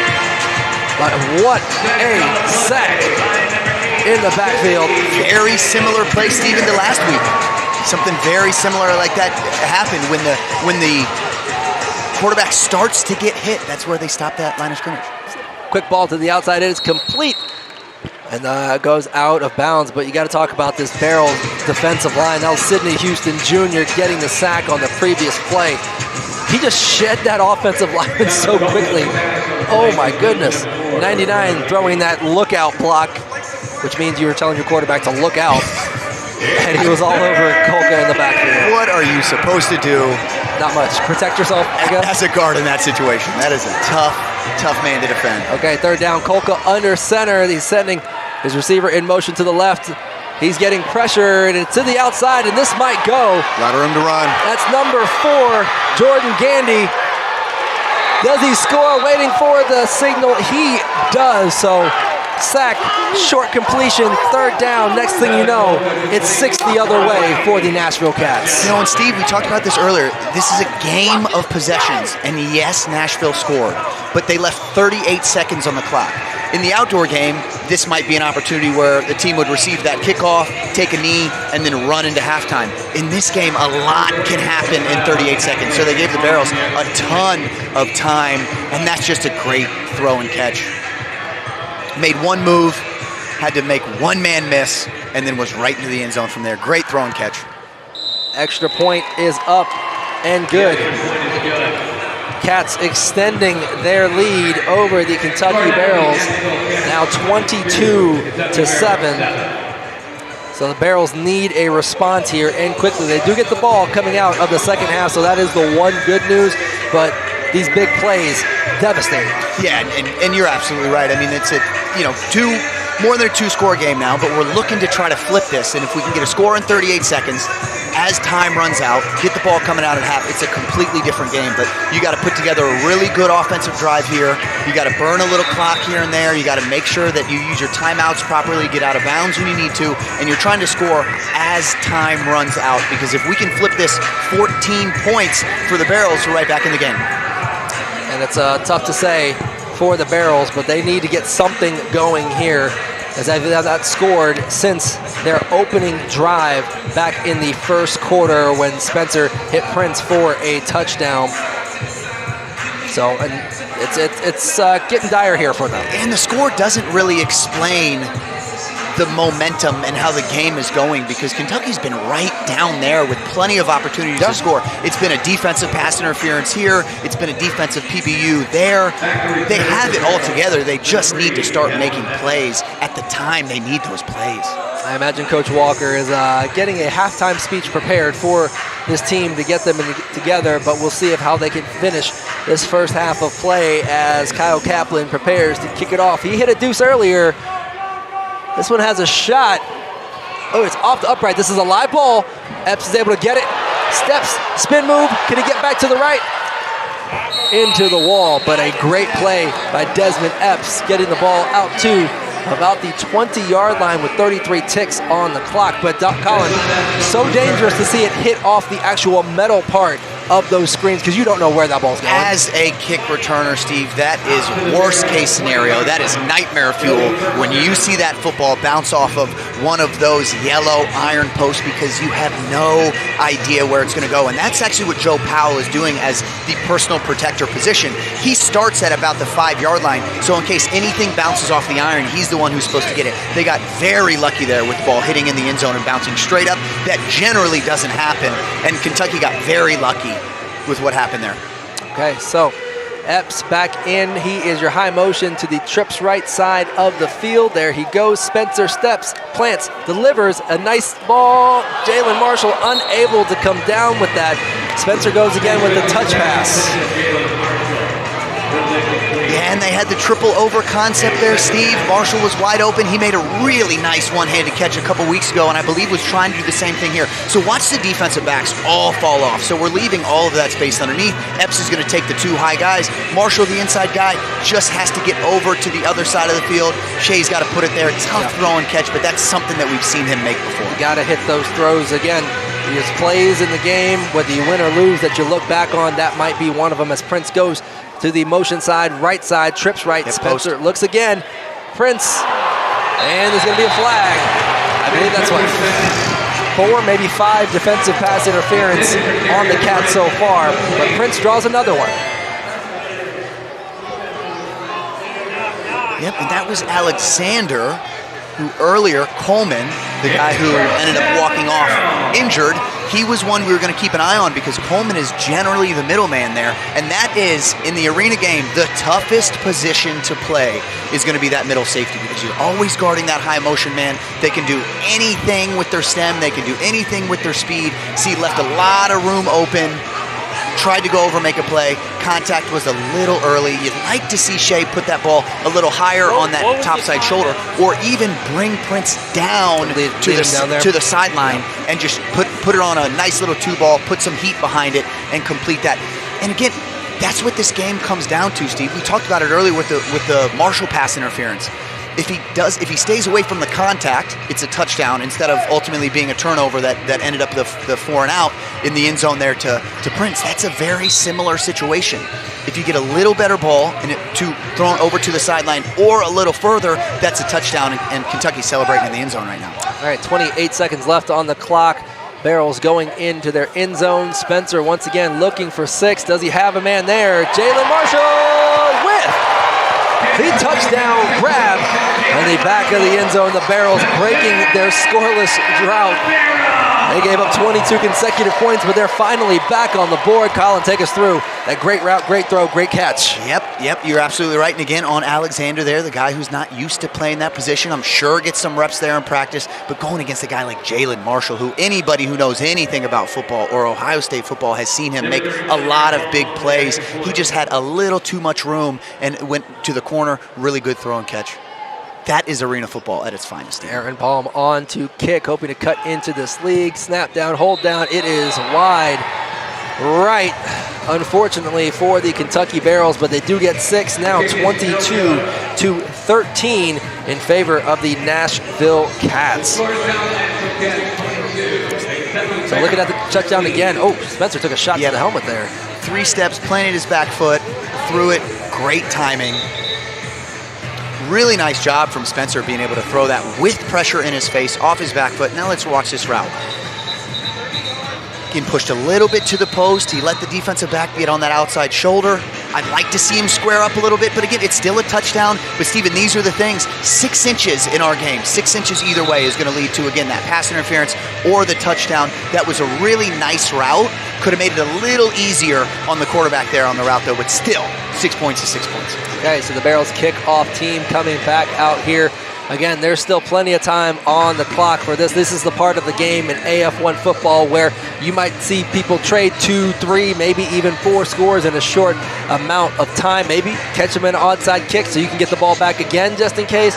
A lot of options here on the table for the Barrels as we get closer and closer to halftime. Yeah, and you bring up a great point, Steve, there, the onside kick. If that was something that the staff wanted to go do, you realize that all they're trying to do is steal that extra possession. 22 seconds, probably not enough time to have that onside kick, so it looks like we're going to kick this thing deep. Almost a great catch by the fan. He made it a valiant effort to get 2 hands on the ball. Couldn't quite come up with that, but it's going to be a touchback coming out for Nashville. So, Colin, give it to me from each side. What do you say if you are the Cats head coach in this situation? What do you call here?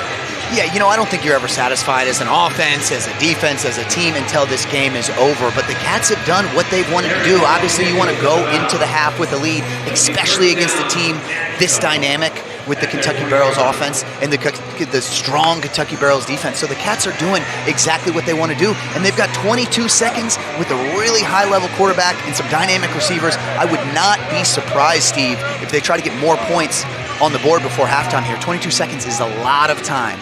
Kolka sends his man in motion. That's number 1, Malik Honeycutt, going deep. He sends all of them deep, breaks the route off short into the pads, but he gave him extra yards there. So the clock's rolling. They're going to hurry it to the line, and they get a timeout for the Nashville Cats. Yeah, Steven, I like that call. And the reason you're going to motion from trips over to that single side is because when the receiver gets to the line of scrimmage, you know that middle safety has to hold the middle of the field because he's also got action going on the other side. So what I'm doing is I'm looking at, as a receiver, I'm looking to see the shoulders of the defensive backs who are covering the 2 guys on the other side. From there, that tells me it's man-to-man, and really as a receiver with all that space, you can do whatever you want to do. They would have had a really good opportunity, Steve, to turn that into a post to go over the top, but that would have been a quick score, and we don't necessarily want that. They're trying to score with as little time on the clock as possible. So I really like that play. We're in a good spot on the 10-yard line. Still a lot of play calls that you can execute here. So Kolka will bring his team together, head back under center. He has Gandy to the left side. Honeycutt off to the right. BK Smith will be his motion man to the left side. 14 seconds left on the clock. They're looking for more points, extending that lead. Kolka looks downfield to the right side. The ball sails out of bounds, and Kolka ends up on his back again. Zeke Rose making his presence felt. There's a reason why these quarterbacks wear these flak jackets around their ribs, because they get landed on quite a bit, and you know the Barrels are going to keep trying to do that. Yeah, and with Kolka on his back, he's looking over to coach saying, what can we do to get some help here?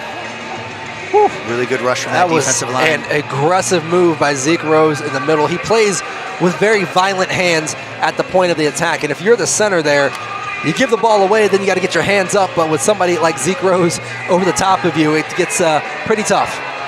Next play, here they go. Quick slant over the middle. Is it in? They're going to call it short, and Nashville's going to clock it, call another timeout with 3 seconds left on the clock.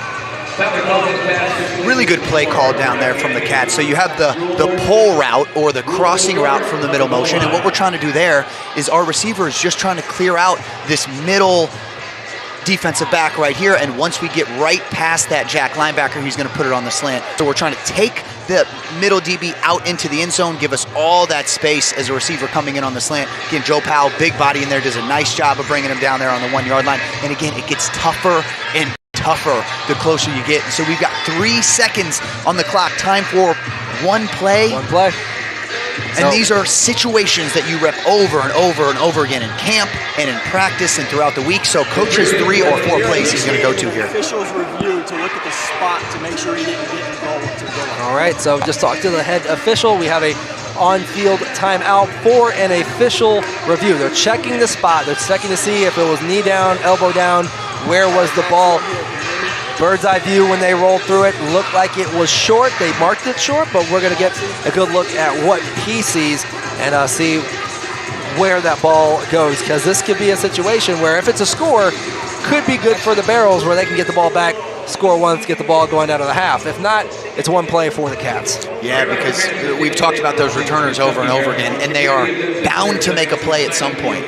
And when all the pressure is on, that's when the best players tend to step up and make really good plays. So 3 seconds, plenty of time with those returners back there. You do not necessarily want to see a kickoff if you're on the kickoff team for the Cats. And remember, the last time the Cats had the ball this close to the end zone, they handed the ball off to Desmond Maxwell. He had a 2-yard rushing touchdown earlier in the game. That put them up 15-7. So we're zooming in on the officials' review. They're pointing to the spot, looking at multiple screens, trying to get this one exactly right. They'll be wrapping it up here soon, and we will get a call. Yeah, and if this does stay on the 1-yard line here, Stephen, we're going to look for a quarterback sneak. We're going to look for a fullback dive. You're going to give the ball to that 330-pound fullback and see if he can put a little pressure to the inside of that offensive line to get across the goal line. Okay, so we have an official decision. Let's listen in for...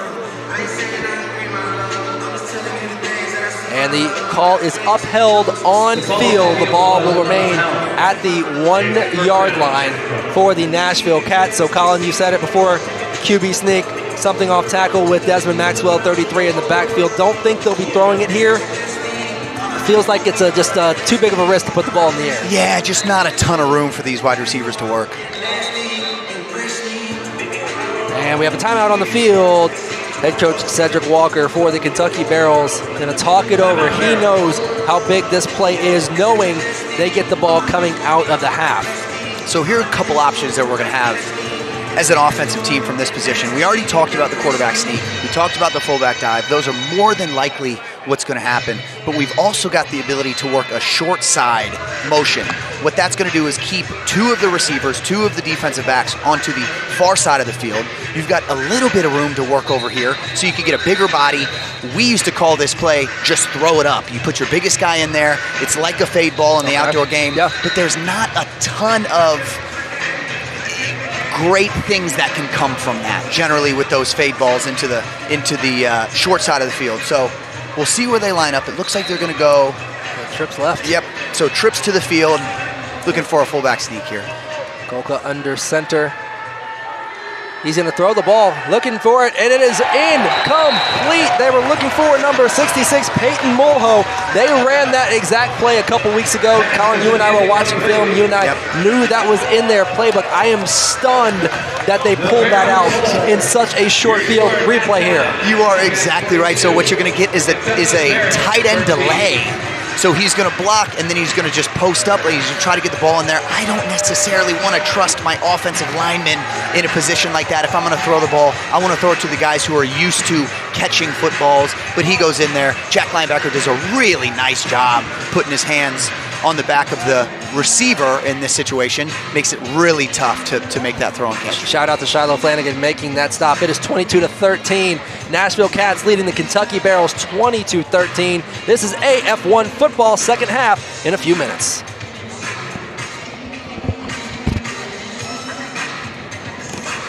Commissioner. He's already flying. This is Arena Football 1. Full speed at the snap. The ball never dies. Man, you can't defend that speed. He's already at full speed before the snap. Blink and you miss him. You're not chasing him, you're surviving him.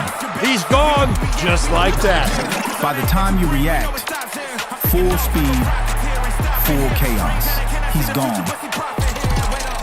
Because in here, the ball never dies. Off the net. This is Arena Football 1. Look out. The ball never dies. The play never stops. You better stay awake. Kick it, miss it. This game doesn't stop. Doesn't matter. Anything can happen. You think the play's over? He's got a chance off the rebound. It's not. Chaos. Off the net. Here we go again. Right back at you. Because in here, the ball never dies.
Welcome back inside Truist Arena. The Florence Y'alls minor league baseball team on the field, getting their fans fired up, hoping they can get them out to a few games. Joining me right now on the broadcast is the commissioner of AF1, Jeff Fisher. Commissioner, take us through first thoughts from what you saw in the first 30 minutes of football. You know, first off, I think it's important to recognize and realize that we have two storied head coaches, okay? Cedric Walker and Darren Arbett have had many, square-offs, and I mean, they've been going at it for a long, long time. Doesn't surprise me that they were feeling each other out there in early. I was worried about there even being some scoring in the first quarter, and then all of a sudden the game ends up being what it is. We were a great defensive play right there at the end by the Barrels, away from 21 potential points in the last 40 seconds of the first half. So, and then secondly, I think it's important to point out, I think this has been a very, very well officiated game in the first half.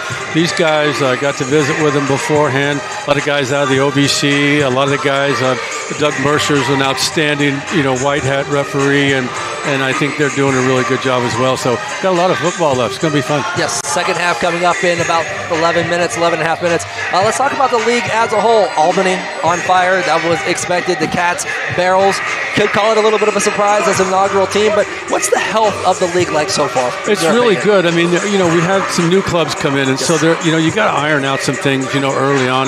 Beaumont and Oceanside had some stuff, and it wasn't necessarily their fault, but we got it fixed, and you can see the improvement. So, as we have our management, meetings early in the week with ownership, we just keep saying, just keep going. We're improving week after week after week. And of course, I got to thank you guys. We really appreciate the way you broadcast the game. I mean, it's you got a very, very experienced sidekick here that knows what he's talking about, and so it's nice to be able to listen to you.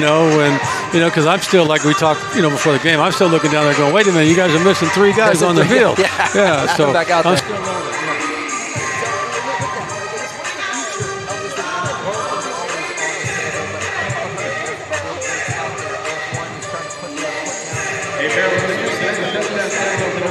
How do you continue to grow the game? How do you continue to put this name out there over other brands? That's a great question. I spend a lot of time during the week talking to other potential ownership groups.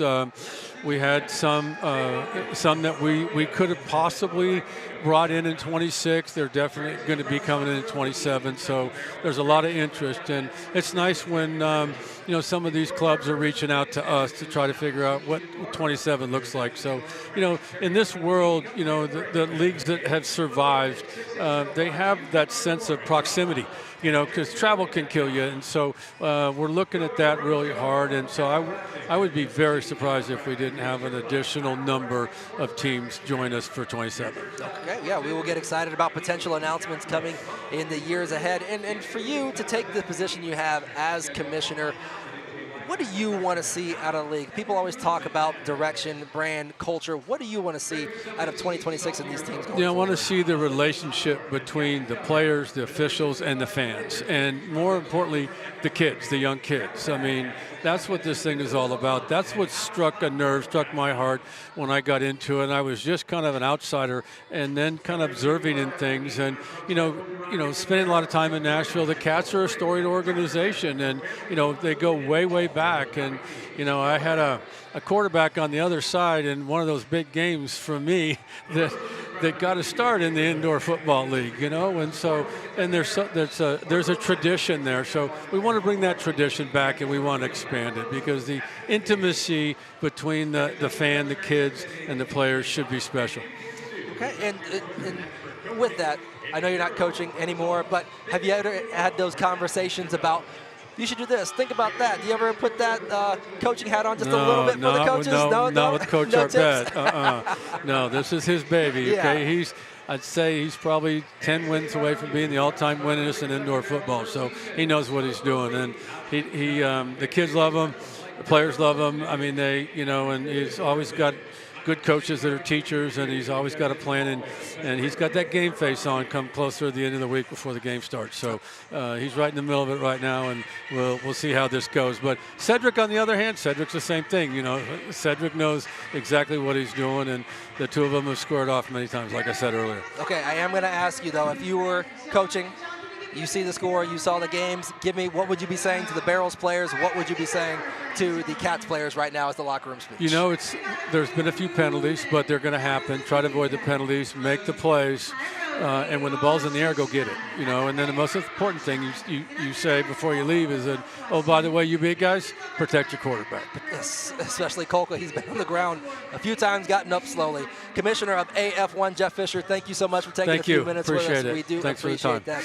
We are 7 minutes away from getting started with the second half of football. We'll be back in a minute. We'll talk stats, talk strategy. You're watching AF1 football at Truist Arena, Northern Kentucky University.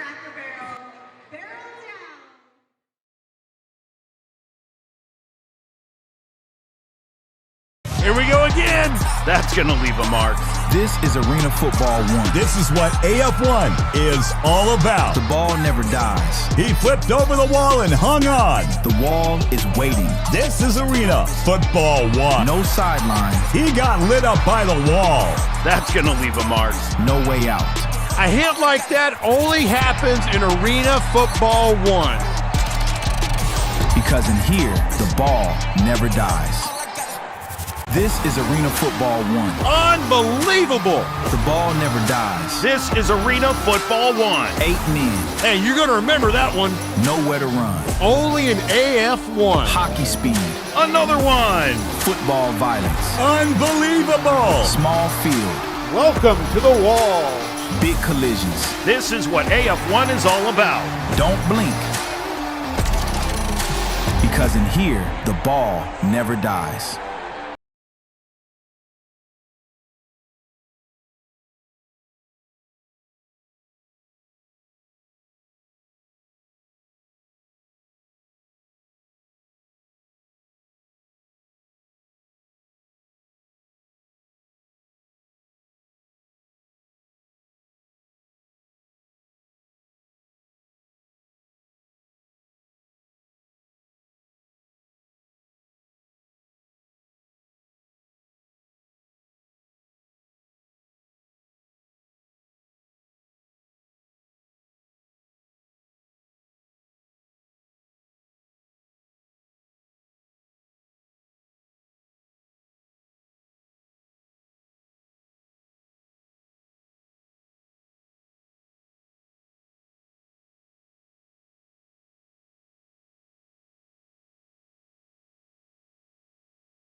Welcome back to Truist Arena.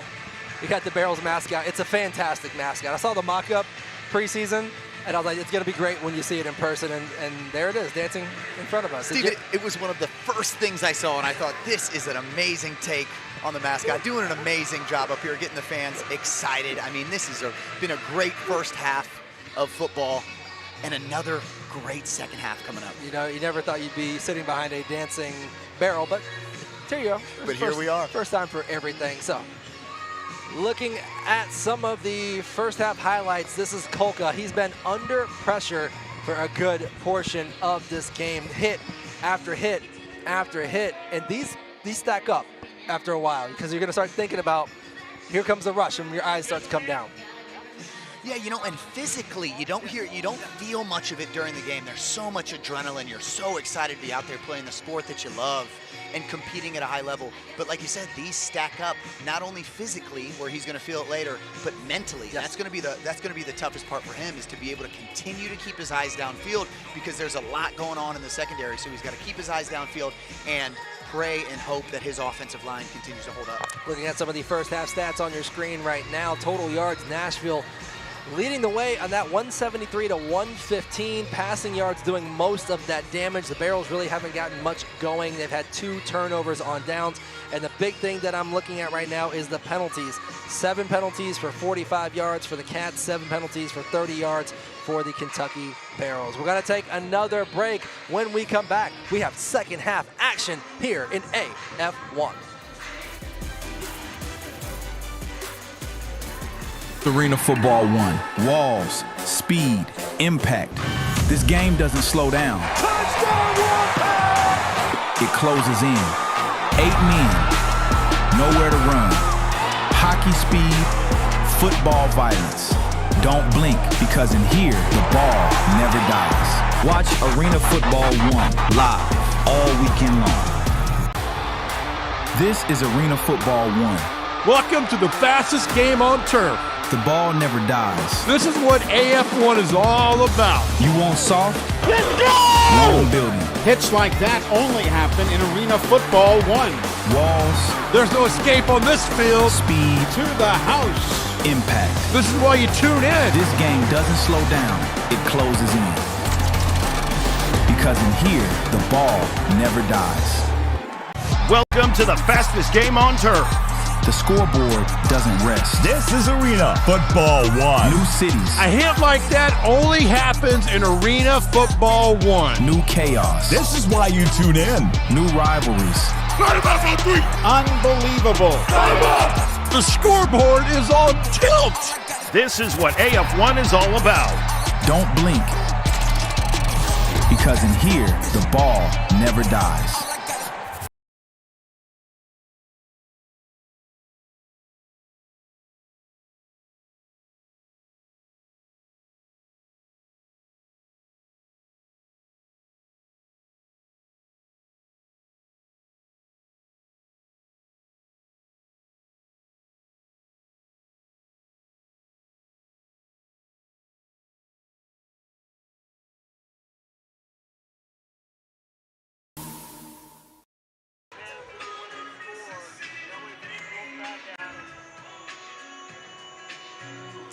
Less than a minute before we get back to the action here in Truist Arena. We are on the campus of Northern Kentucky University. The Nashville Cats and Kentucky Barrels locking horns with the Cats up 22-13. See, this is a lesson in the cameras are always rolling. We had 90 seconds to run to the bathroom and back, and we are welcomed back by the Dancing Barrel as well. Head on a swivel, Colin. Never know when they're rolling on us. You said it. A guy who's used to being on camera. Yes. And used to having to run off camera and on camera very quickly, Stephen. You have a lot of experience with that. Me, I'm just trying my best to follow your lead. I think we're doing okay. I think so. Holding on. Our group chat from back home, our high school friends are enjoying the show. So shout out to them for watching. And shout out to you for watching AF1 football. All of you watching from around the country, maybe possibly around the world. We have great football action lined up for you as the Kentucky Barrels will be receiving the second half ball. Colin, we've talked about how each possession is so important, but for the Barrels to have 2 possessions go for nothing with turnovers on downs, they've already dug themselves a hole to get out of. Yeah, they're in a tough spot, but with an offense like this, with players who've played a lot of football, you're not worried, you're not concerned. You just want the ball in your hands. If I'm Darius Prince, if I'm Desmond Epps, if I'm Jalen Marshall, I'm in there at halftime riling up the offense, making sure that everybody knows, not only on the offense, but the defense, that we are going to bring it. We are going to play our best version of football in the second half. No more drops, no more mistakes. We really have to play at a high level. And Marshall's leading the way with 6 catches, 66 yards, averaging 11 per catch, as Desmond Epps has a couple of them, Prince has a couple of them. So really spread out very well for Shea here in the first half. 4 possessions for the Barrels in the first half. 2 went for touchdowns, 2 went for turnovers on down. So we'll see what happens here as the Cats put ball to foot or foot to ball. Almost 2 points for them, but it rolls out of bounds. That would have been not great for the Barrels to come out and immediately have 2 points given up. But it goes for a touchback. So Colin, the halftime speeches have been made. Got to go forward from here, get the job done. What do you expect Shea Spencer and crew to do from here? Yeah, Steve, I don't think you change anything. I don't think you change anything on offense. It's just like we talked about earlier. You just got to make the plays when you get the opportunity. Hopefully the receivers understand that they want to try to keep the Cats defensive backs' hands off of them, because we want to see catches. We want to see yards after the catch. We want to see touchdowns. We don't want to keep seeing those penalties. And a good defensive back knows that and is going to put their hands on the receiver if they're in a tough position. Shea Spencer still under center as he sent Desmond Epps in motion on the right side. It's a quick corner route. Comes down with the ball. That will be first down, Kentucky Barrels. Great route, great throw. Great catch and run. Yeah, and again, that's something that you're going to see as soon as Epps gets to the line of scrimmage. We see that front side corner played down. I believe it was Prince over there who he was covering. Gave us a ton of room to the corner. Great throw and catch. Great play to come out from Coach Reggie Gray. Let's just look at this. You see the squared shoulders of number 6. He's obviously committed playing man-to-man there. It was Jalen Marshall, wide open there on the corner or sail route. Okay, 2 left. Prince right goes short motion to make it a trips left formation as Spencer looks for it. He's going to get pressured a little around his feet. Just a little bit out in front of Desmond Epps. If he had a beat of more time to make it a little more accurate, that's what he needed. Desmond Epps, he's coming up a little limp. He's holding that left hamstring, it looks like. We may see him step out of the game here soon. Don't want that hamstring. Looks like he might be cramping up. And watch this quick motion here from Prince, the double move. He was leaning towards that pole. He really wanted the ball over the top, but because that front side corner fell off, had Epps wide open there. We just missed it. You'd love to see Spencer hit that. Okay, so Desmond Epps left, Jalen Marshall left, Darius Prince coming short motion to the left as Spencer looks deep, and they are going to blow the play dead.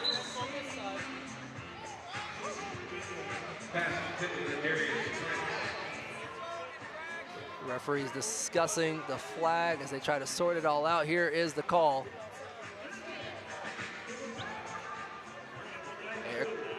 Calling illegal defense on the Nashville Cats. Colin, walk us through illegal defense. I imagine that it has something to do with the jack linebacker being out of his space. Yeah, there are a few different things that can be the reason that we're called for illegal defense, but there's a lot of nuance to these positions and these relationships that the linemen have to have with the ball and the line of scrimmage and the offensive line and the jack linebacker. Like you mentioned, if it was the jack linebacker, he might have been lined up a little deep, or it could have been one of the defensive linemen not over their offensive lineman. Okay, so quick pass to the left side. That's Jalen Marshall. He's turning fields again. He tried to do this. He gets a block from his quarterback, and he gets a shot down the line, but it'll be a first down for the Barrels. Gotta love when you can point a man out, and it's your quarterback, and telling him, hey, I need you to go block for me real quick. Go get in somebody's way. Generally, you don't want to see your quarterback throwing those blocks, but it's great to see Shea in there putting his head in. And he tried to do that, like you mentioned earlier. We don't have a ton of room in our game to be able to reverse field, so anytime it happens with success, you're going to celebrate it. But that's not how it's written up. Generally, he's going to want to follow his blockers, but he's just a playmaker and made a great play on that one. Okay, your high motion is Jalen Marshall to the left side, and it's going to be a fumble, but it was that was just an ugly play. We'll just call that an ugly play. They tried to go for the inside handoff to the fullback / offensive tackle, Noah Butiglieri, 330 pounds out of Delaware, but the handoff, something happened there where it just got out of hand and really blew the play up on its own. Yeah, and you saw he recognized it, had a little shoulder shrug afterwards. It's just a sloppy handoff. It didn't look like Spencer got it clean, and also you're not necessarily used to getting a handoff as an offensive line. So that's something that if it happens well, you don't think much of it, but it more often than not, it could end up that way. You know, looking at that replay, I don't know if that was a designed run. I think he might have just gotten in the way of Shea Spencer, and it got knocked out of Shea Spencer when he was trying to throw the ball. But thankfully they held on to it. He tried to get some yards, make something out of nothing. But then right into a delay of game. So these backwards plays are going to continuing to plague the Barrels right now. First it was the messed up handoff / fumble. Now you got a delay of game. They got to get this cleaned up. Yeah, and generally that's not something you want to see, but giving yourself a little more room down here in the red zone is not always the worst thing to happen. So it looks like we're going to go trips with Prince in middle motion. A lot of field now to work with. Let's see where Spencer goes with the ball this time. Quick step, quick drop, quick throw. Oh, that was a great throw. Darius Prince, the wily vet, with the score, but he's slow getting up. You know, my previous games I called with Dominic Goodman, longtime receiver in the AFL. The one thing he would continually say, the wall never loses. Darius Prince limping right now. Hopefully he's all right as he comes back to the huddle. It's another defender, one of the hardest hitting defenders out there on the wall. This is a great route. Watch this as he leans to the corner, gets the defensive back to move just a couple of feet over, gets him to cross his feet, and then crosses his body, making it an easy throw there for Shea. Maybe it wasn't the wall that did the damage, but just getting rolled up on there at the end of the play. But a great anticipatory throw by Shea Spencer to get 6 on the board for the Barrels, make it 7 on the board for Kentucky. Just what you want coming out of halftime is putting points on the board. Darius Prince with the touchdown catch. We're going to take a break here inside Truist Arena. Cats lead 22-20.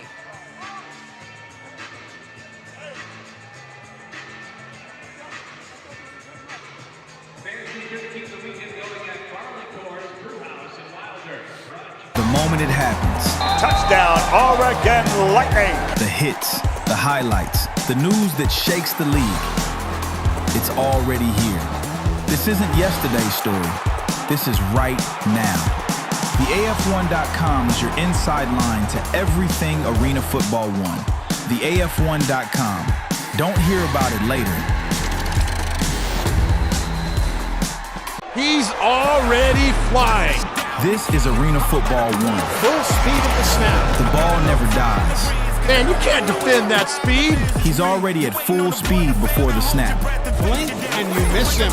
You're not chasing him, you're surviving him. He's gone just like that. By the time you react, full speed, full chaos. He's gone. Because in here, the ball never dies.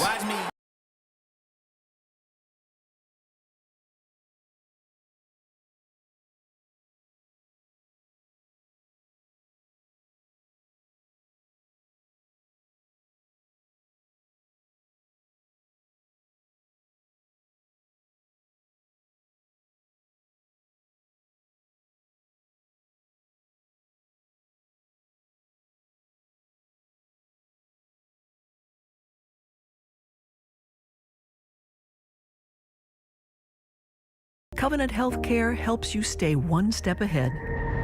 As the most preferred health system for orthopedics, we're leading the way with next-generation treatments like robotic-assisted joint replacements, advanced expertise for complex trauma injuries, and a personalized approach to sports medicine.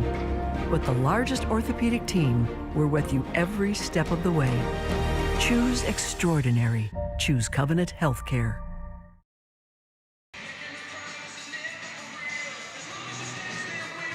Nashville leading in Kentucky 22-20. Looking on the sideline, Darius Prince did limp off the field a bit, talking to his offensive coordinator and his quarterback, but it was after this score that it took him a moment to get up. Not sure if he was rolled up on or the way he hit the wall there at the end, but he was able to get off the field.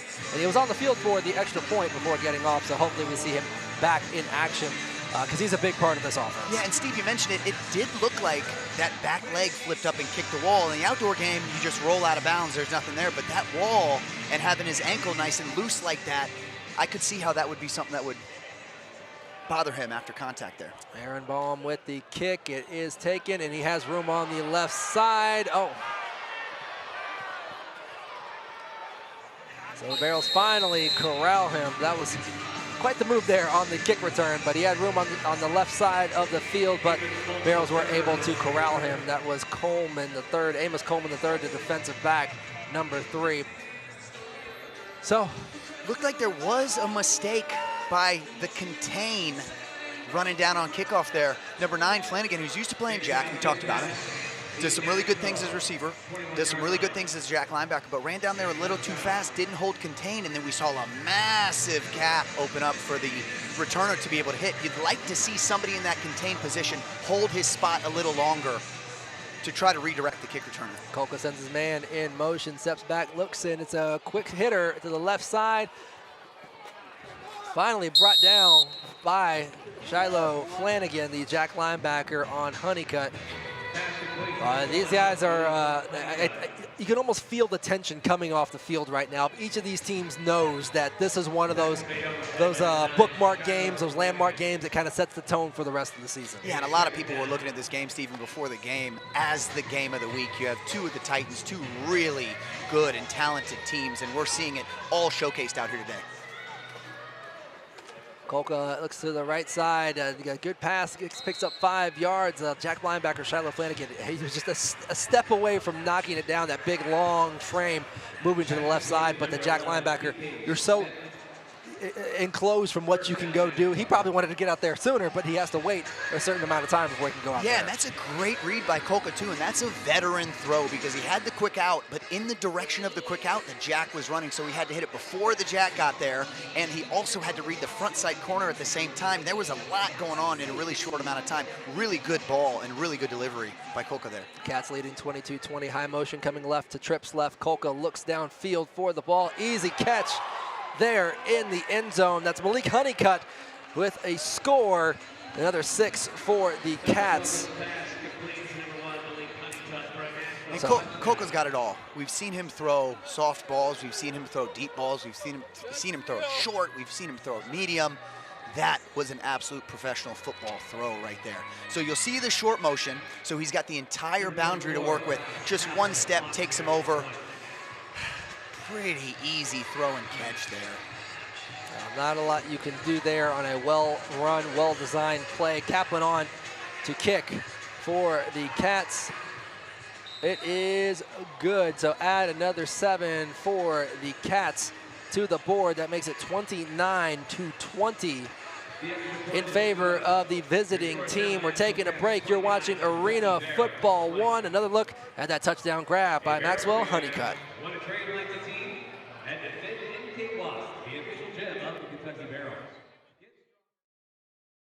Yeah!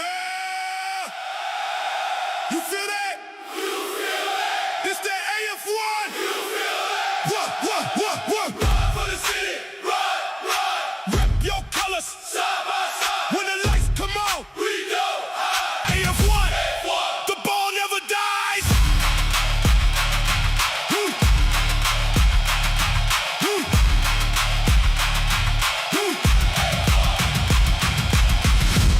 Here we go again. That's going to leave a mark. This is Arena Football 1. This is what AF1 is all about. The ball never dies. He flipped over the wall and hung on. The wall is waiting. This is Arena Football 1. No sideline. He got lit up by the wall. That's going to leave a mark. No way out. A hit like that only happens in Arena Football 1. Because in here, the ball never dies. Off the net. This is Arena Football 1. Look out. The ball never dies. The play never stops. You better stay awake. Kick it, miss it. This game doesn't stop. Doesn't matter. Anything can happen. You think the play's over? He's got a chance off the rebound. It's not. Chaos. Off the net. Here we go again. Right back at you. Because in here, the ball never dies.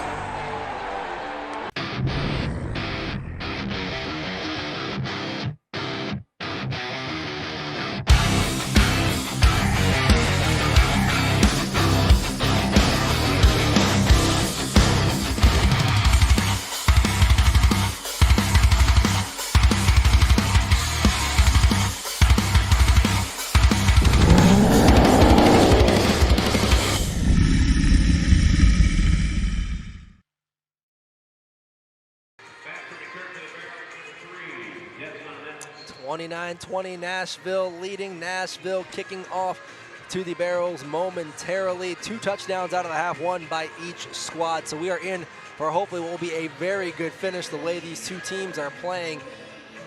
It is a kick away. This one will go off the nets and will be returned by Desmond Epps to see if everybody stays in the gap assignment.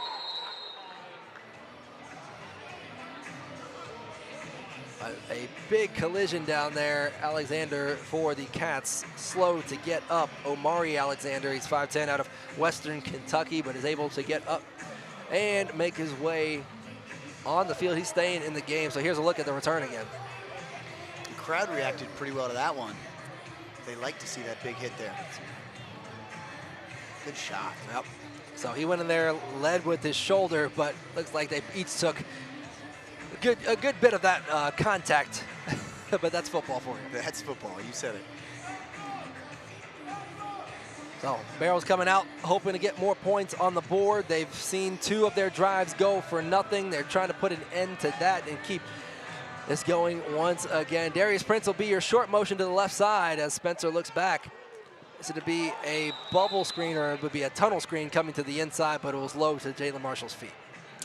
Yeah, and you see Darius, it looks like he's getting a little frustrated out there. He's on a lot of these deep balls, whether they be the posts or the corners, even some of these little shorter corners, which we refer to as a sail, the shorter ends that we talk about being called the pull route.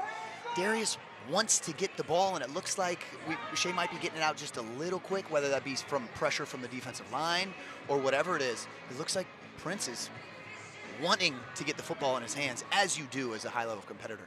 So here comes Prince again as the high motion man. It's a similar play. This one just dropped by Jalen Marshall, hit him in the hands, and he tried to make a move before he had it. Yeah, you want to say things like you'd like to get that ball up a little higher and whatever it is, you know, from the quarterback position, but any time that it hits both of your hands, you got to be able to catch that as wide receiver. And again, we know that anytime he gets the ball in his hands, he can make a play. Like you said, Steven, he was just trying to do too much before he caught the ball. Got to catch it with your eyes first, then catch it with your hands, then start going in the right direction. 3rd down, Desmond Epps back on the field along with Jalen Marshall and Darius Prince, who will be your motion. So they've come out. Prince stayed on the right side. Let's see, have a free play, and that is going to be picked off. And will it be taken back for a score? It will be, but let's check the flag here. For the Barrels' sake, they do hope it's going to be an offsides on the defense. So it will remain 3rd down, but it'll be a much more manageable situation. Yeah, they're in a much better spot now. And like you said, it was a free play. It's very obvious that the defensive end jumped off sides. So Shea's just trying to get out of the pocket and make a play. Either way, good or bad, no problem, no harm done. So yes, clear offsides. The referees were all on it. Almost got away with the hold there, but you're trying to keep them getting to your quarterback, so I can understand that. So back to the action. 6 minutes left in this 3rd quarter. Clock is rolling as Jalen Marshall will be your high motion on the left side. Spencer looks deep to Prince. Makes the catch. Goodness gracious. Darius Prince. What a throw and catch, making up the entire length of the field for the first down.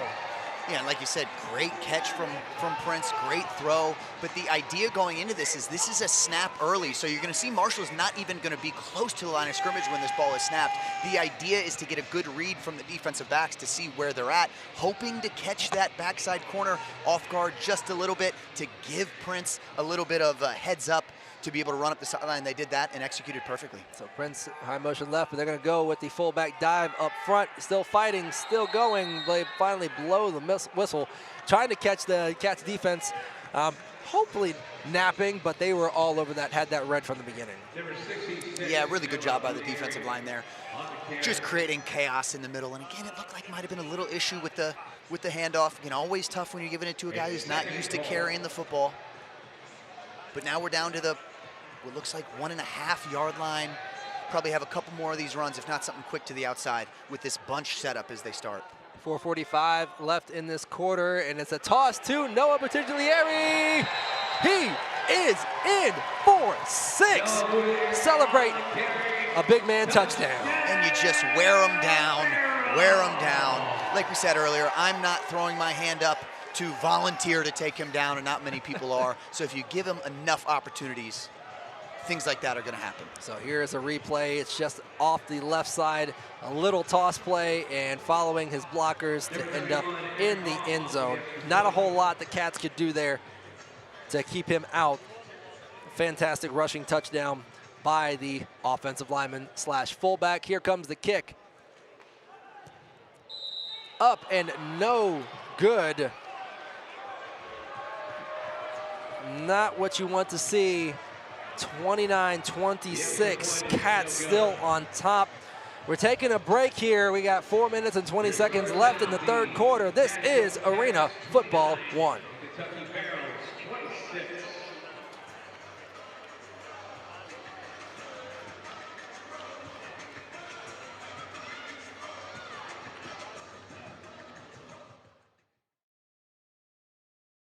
The AF1.com. Over the boards he goes. The moment it happens. Touchdown, Oregon Lightning. The hits, the highlights, the news that shakes the league. It's already here.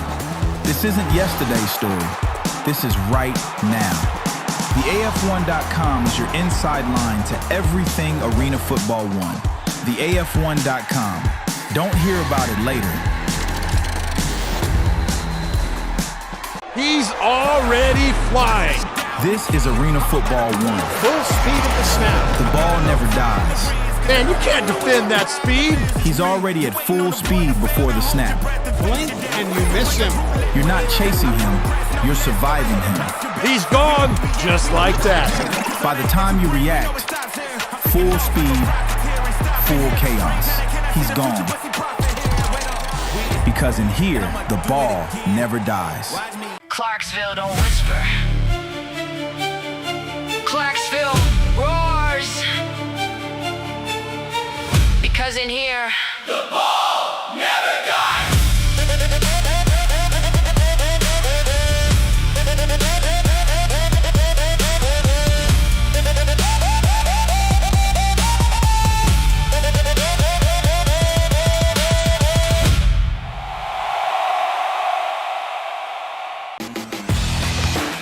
Whatever your game is, pain shouldn't stop you.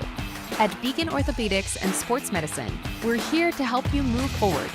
From the sidelines to the operating room, from rehab to recovery, our team of experts provides the same world-class care trusted by the pros, so you can keep playing, working, and living without limits. Don't let pain hold you back. Schedule your appointment today at beaconortho.com.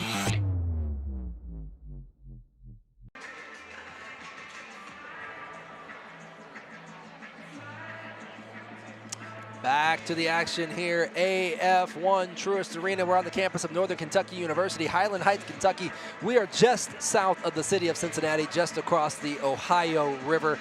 So a lot of Cincinnati Bengal fans here, Reds fans, all of that stuff in the building, rooting on their inaugural Arena Football 1 team, the Kentucky Barrels. No, is it going to be? That is huge. Folks, I wish you could have heard Colin and I talking about the 2-point swing that has happened in this game. Aaron Baum has missed 2 extra points in this game. The Cats hit one of these 2-pointers earlier in the game, and then Aaron Baum for the Barrels comes right back and gets 2 points back on the board. And he's shaking his head because, you know, he knows there's kicks he should have made in this game on top of what he just did. Right, he's made the hard one. Made the 50-plus yard field goal off the kickoff, made the deuce, gets the 2 points there, but has missed the short one and the easy one a couple times. And again, I couldn't kick a football for the life of me, so I can't say it's an easy one. But for somebody in that position as a professional kicker, that's something that he can do. But again, he's proven he can do the hard one.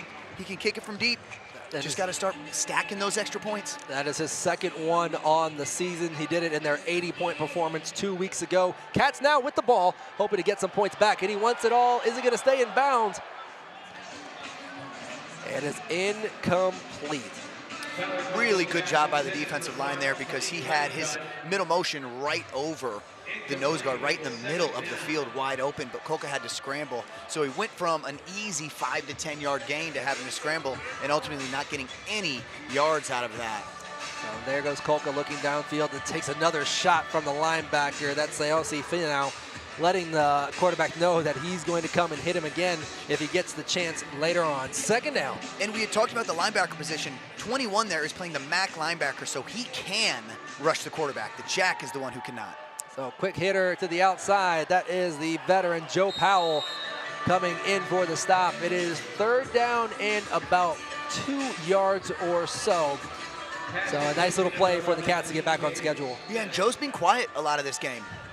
And from my experience, and as long as I've known Joe, generally when Joe Powell is on the field, he is one of the best players on the field. So I am looking for him to make a big play sometime either in the next 2 minutes of this quarter or in the fourth quarter. And that could be on defense, that could be special teams. He likes to make his presence felt. So here comes the high motion once again. Kolka looking to his right.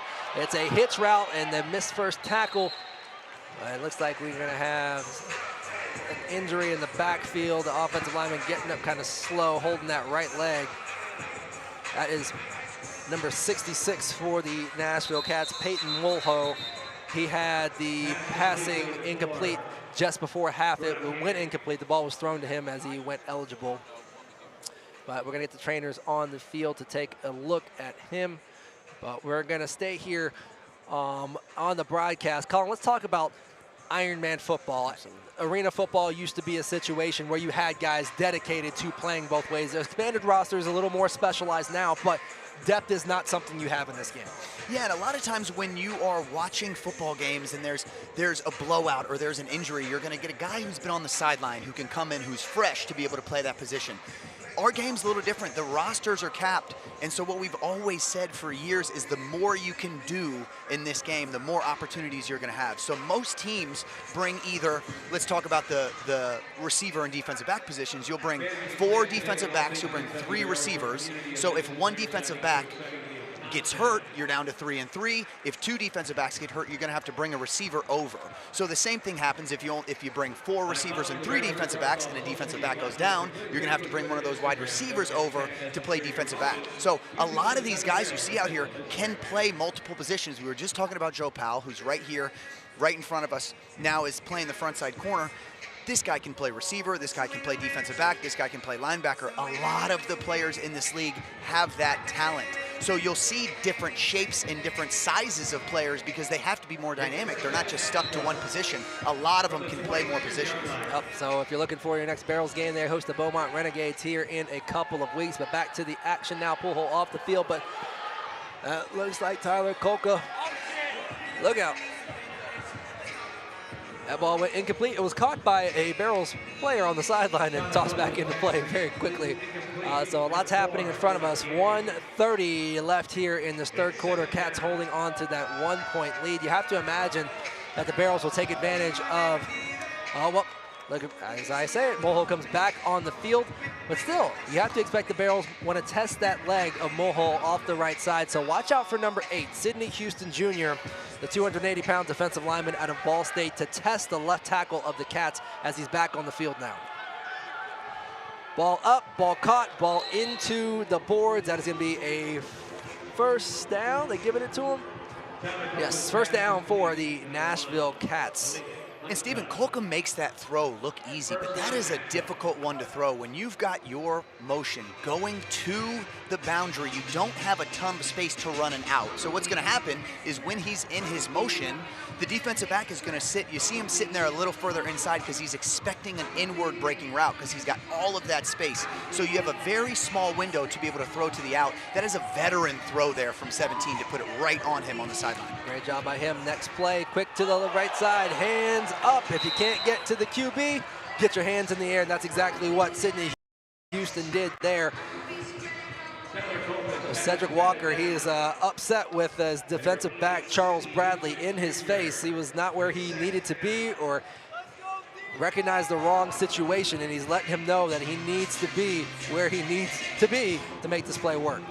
Yeah, let's check this out. So a lot of times you're going to leave one player open, as they did there, so the guard can get up to the next level and make a block. And you just hope that the defensive end isn't going to recognize it and not throw his hands up. But being very aware of what was going on, recognize that he wasn't being touched. As soon as he came around the corner, he put his hands up and made a really good play. He was the unblocked player in that position for a reason. He just made a great play on that ball. That's the end of the third quarter. One left. Put your fours in the air. We got a one-point game here at Truist Arena.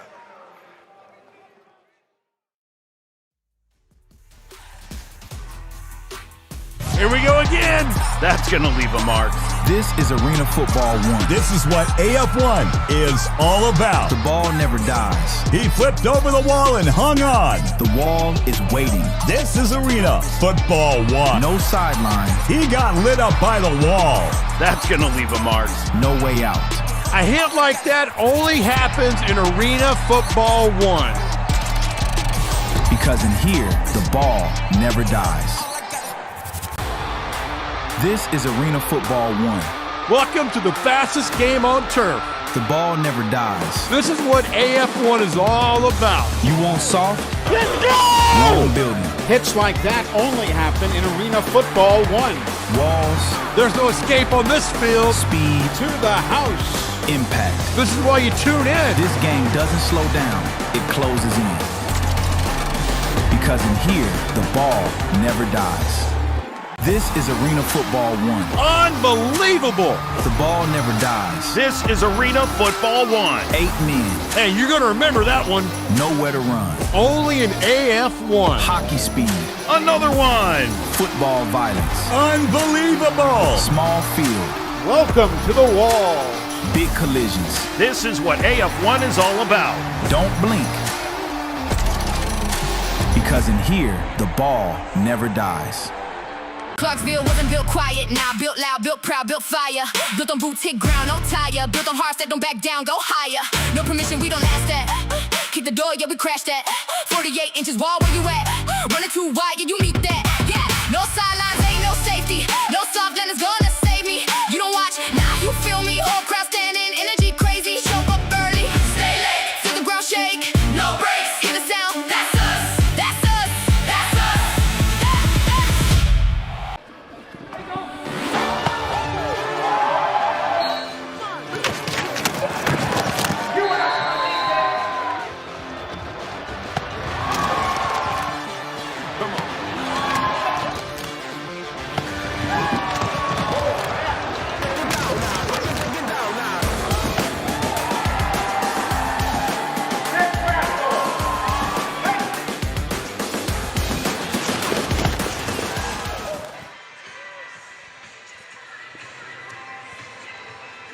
How about a one-point game to start the fourth quarter. Two undefeated teams in AF1 fighting to stay at the top of the table, keep pace with the Albany Firebirds, who got to 4-0 last night after a 42-34 win over the Washington Wolfpack. A close one there, but we have a close one here as Kolka back under center, sends number 1 Malik Honeycutt in motion to his right. He's looking downfield, and he's going to go down. Sidney Houston Jr., number 8. We're chirping. We're chirping. Chirp, chirp, baby. The Ball State grad making his presence felt in the backfield. Steve, love to see that again. We're seeing again that short side. We're seeing that short motion, and then it's the sail to the short side. You don't have a ton of room. You'd love to see Honeycutt dive in a little more because you see the eyes of Kolka. He wants to get the ball out. He wants it quick to the sideline, but just not a ton of room to work. And again, with that barrel defense barreling down, for lack of a better term, hard to get anything off at this point. They play 100 proof football, and they're making it known. That's Honeycutt off the left side, and they blow the play dead. Do we have a delay of game? Yes, we do. So some negative yards for the Nashville Cats as Coach Cedric Walker, he's really getting into Charles Bradley, his defensive back. He's a new addition to the team in the last couple of weeks, so he's probably got a learning curve that he's trying to catch up. And the veteran, Joe Powell, has brought the defensive backs and Jack linebacker together. Pep talk in the backfield. If I'm listening to somebody on the defensive end, it's Joe Powell, Steve. Yep, he knows what he's talking about, played a lot of reps, played at a very high level for a very long time. He's the one you want to listen to, and you want the defense to rally around him. So here come the Cats. Kolka looking down the field. That is incomplete. That's number 13. The man out of Kansas, Mike Lee, making the play, getting his hand in there. And maybe it was exactly what Joe Powell told him to do during that last break, Steve. It's just what you wanted to see. Good stop. Kolka had time. Really good concept with the crossing route coming over. Defensive back in a great position. Good throw, tough throw, good breakup. I mean, that is really good defense. And it looks like we're going to get a review on this one. So we will get the head official. He will let us know what exactly the review is. My guess is they're going to check to see if it's jacked out of the box, some kind of illegal defense, because that is a reviewable play here in AF1. But how big would it be for the Barrels to come out of this with a turnover on down? Still a long way before we get to that point, but these are the plays that you have to make to try to win these close games. You're absolutely right. We've been talking about how clean both defenses. It's like Steve knows a little bit about AF1 football. I've followed your career a little bit. I've learned a bit about this game. So we will get the review. We will get to the referee's decision. But one thing I do want to go back to, Colin, was about this Ironman football. Of course. You talked about how the depth isn't there. I remember your first arena game years ago. You got picked up by the Oklahoma City Yard Dogs. And you played wide receiver in college. You ended your career as a safety at Indiana University, the national champion, Indiana University. Hoosiers, of course, from this past year, of course. But this is years ago we're talking. What was it like to make that transition to a linebacker position, learn all of those rules about what you could and could not do, and learn, like, okay, now I got to take on these running backs coming at me? Steve, that's a great question. And I was in a pretty interesting position as I came into that team the second week of camp. So we had already had a bit of a defense and a bit of an offense established, and I tried my best to make the team. And so once I did, I then had to try my best to make the active roster. Yeah. And once I did, I just expected to play that game. It was a national televised game in Iowa against the Barnstormers, who have a storied franchise in the Arena Football League. And I was warming up as a wide receiver and was told minutes before kickoff that I was going to have to learn the jack position and play the jack position that game. Now, I didn't have any confidence in that position. I just knew I had to run side to side, and it was a massive change because I was used to going with the ball. Now I'm going against it. But you mentioned if you're going to be thrown into a position, that might be the one that is the easiest because like we've talked about all game, you can go left and right. You can't really go forward. You can't really go backward. You're generally just trying to react to the play. But it is such a learning curve, and that's why when you see some really good players, some really talented players to be able to jump in onto the other side of the ball and have success, that's when it is so impressive because most of these guys are taking reps in one position all week. And then come game day, through, whether it be an injury or a substitution or whatever that is, they get thrown on the other side of the ball, and then you're just playing football, and you're trying to do what you love, and you're trying to react, and you're just trying to create some plays in that position. Okay, so we got the decision from the official. Jack was out of the box, so that is a penalty. The call is overturned on the field.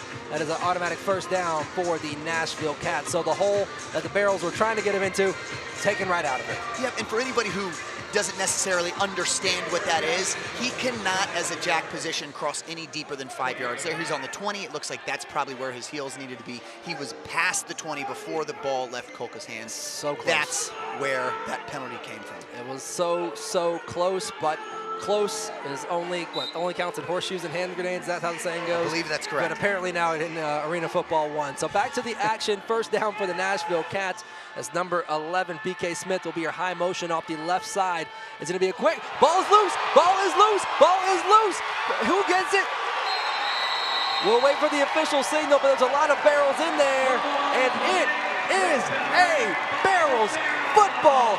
What a turn of events. That defensive line once again wreaking havoc in the backfield of the Nashville Cats. We just mentioned how clean both of these offenses are playing. No turnovers through the first half, no turnovers through the first 3 quarters.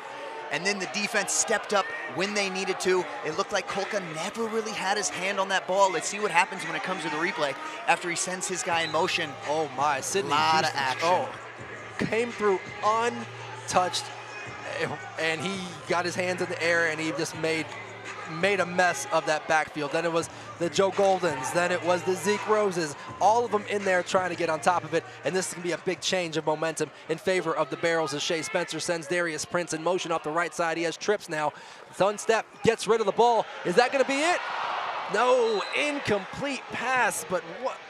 Oof, that's one he'll want back. Yeah, that's going to be one he's going to watch over and over and over again in film. Prince had a really nice sail route.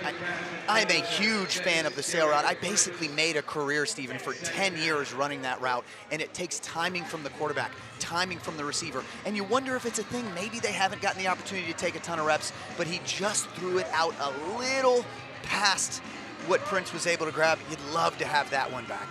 11:45, clock rolling as Jalen Marshall goes in motion. Spencer is going to take off himself, and he's going to go down. It's going to go down as a sack and a loss of a couple of yards. So the Barrels not taking advantage of the gift that the defense gave them so far. You miss one like that, and then that play, everybody's covered up, and Shea's got to try to make a play with his feet.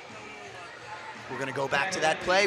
We've been talking about it. There's plays, there's moments here and there in every big game, and this is a huge game, and those are the plays, that sail route to Prince, that we have to hit as a Barrels offense to be able to continue moving the momentum. Now, you're in a much tougher position. A little bit of confusion. So he has Jalen Marshall, Desmond Epps to his right, that Spencer sends Darius Prince on the motion. And they're going to blow this play dead.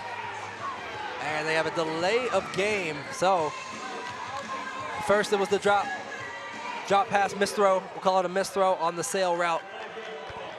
Yeah, and you see Coach Reggie Gray is not happy with that. He had 2 guys in motion on that play. Both Prince and Marshall were lined up back to go in motion.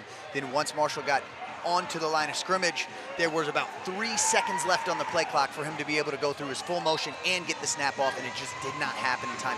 Without that miscommunication, that doesn't happen, and they're running a play there. So they had the missed sail route, then they had the sack, now they had the delay of game. Still third down, but it is third and about 20 right now, if I'm doing my math right, on the field. But Spencer sends Prince back in motion to a trips right formation. And we're going to get a false start. 5 more yards going the opposite direction. So a lot of confusion by the Barrels offense right now. And there's Coach Reggie Gray and his quarterback. So you see a lot of guys shrugging their shoulders, a lot of guys putting their hands up, trying to figure out exactly what's going on.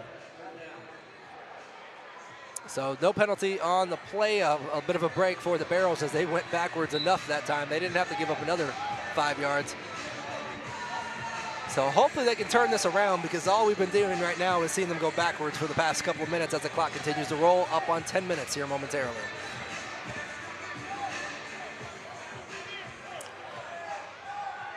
Prince, your high motion, trips right.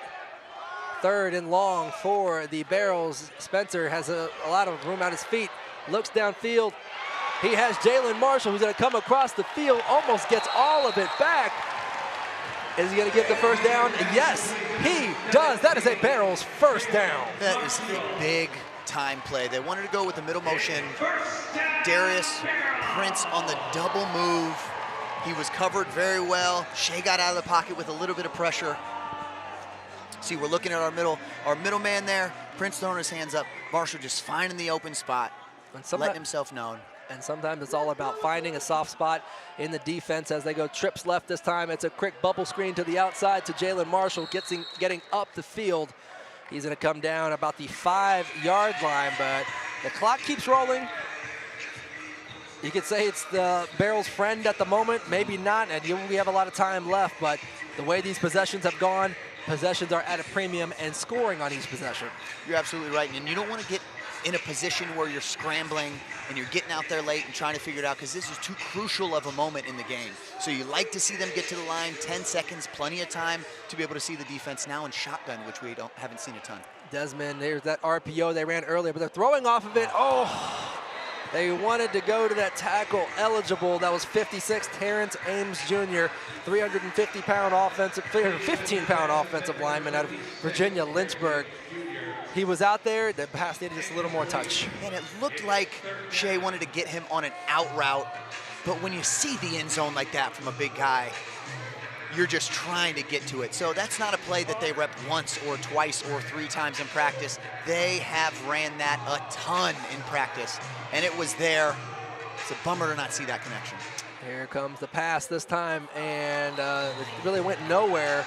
A lot of contact down there, but they said nothing doing. 4th down coming for the Barrels. Colin, your play call in this situation coming in from the 6-yard line, ball on the left hash. Yeah, this is going to be a really big play. What I'm going to do is I'm going to go trips to the boundary, and I'm going to send my best guy, whoever I feel like has the hot hand, I'm going to send him all the way around. It looks like they're settling for a field goal, but I would send Darius Prince or I would send Jalen Marshall around the corner and give him a good one-on-one opportunity with all of that space to work, but it looks like 3 points is what they're going to go with here. So you don't see field goals often in this game, but with points are at a premium so far, getting the lead seems to be the move, and that is 3 points for the Kentucky Barrels. Aaron Baum heads out there, knocks it down. That's 3 points. That is also the lead at 31-28 in favor of the Kentucky Barrels. So we're taking a break. 7.5 left here inside Truist Arena.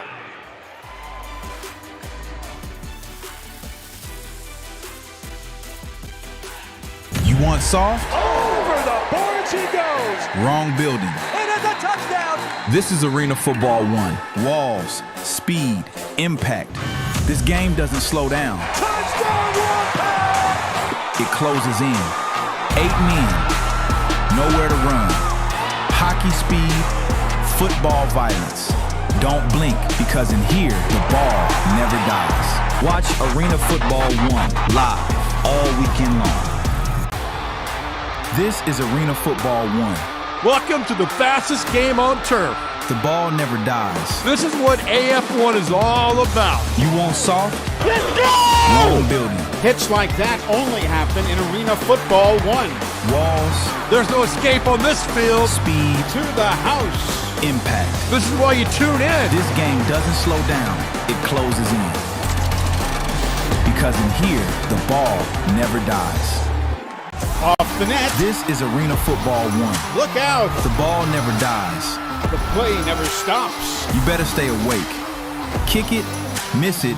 This game doesn't stop. Doesn't matter. Anything can happen. You think the play's over?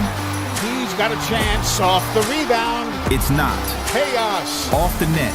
Here we go again. Right back at you. Because in here, the ball never dies.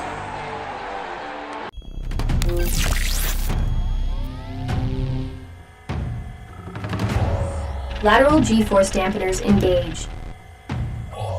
0 to 60. Burst propulsion activated. Aerobic capacity maximized. Hydraulic extension vector enabled. Threat detection engaged. This monster is ready. Minnesota Monsters. Get your tickets now.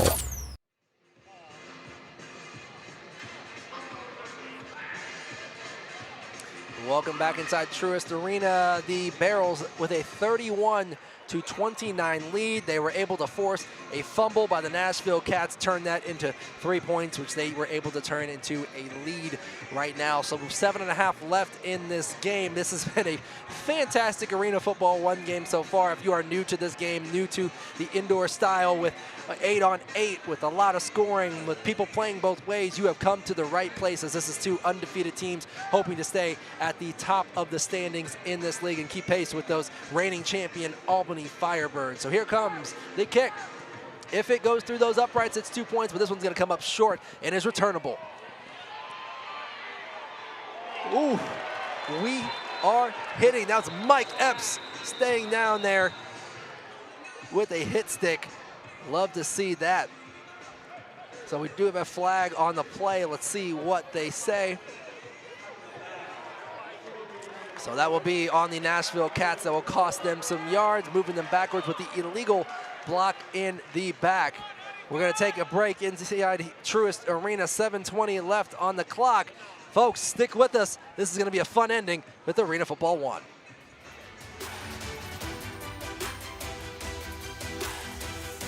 The AF1.com. Over the boards he goes. The moment it happens. Touchdown, Oregon Lightning. The hits, the highlights, the news that shakes the league.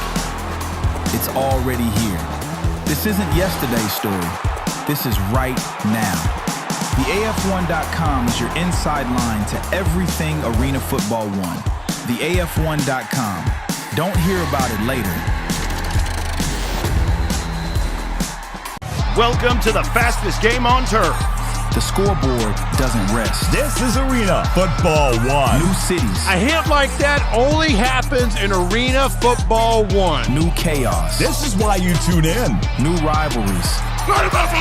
Unbelievable. The scoreboard is on tilt. This is what AF1 is all about. Don't blink. Because in here, the ball never dies. Clarksville don't whisper. Clarksville roars.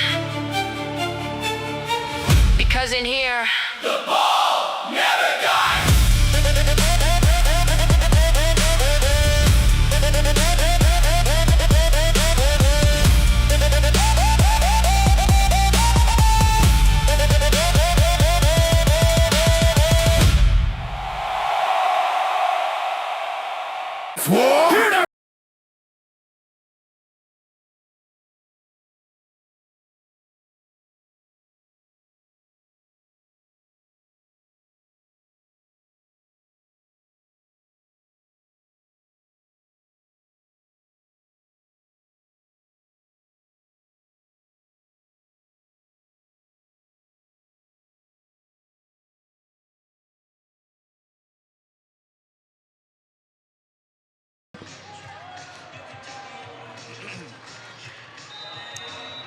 Seven minutes, 20 seconds, and rolling left in this game. Nashville Cats coming out, ball on the 4-yard line, down by 2 points.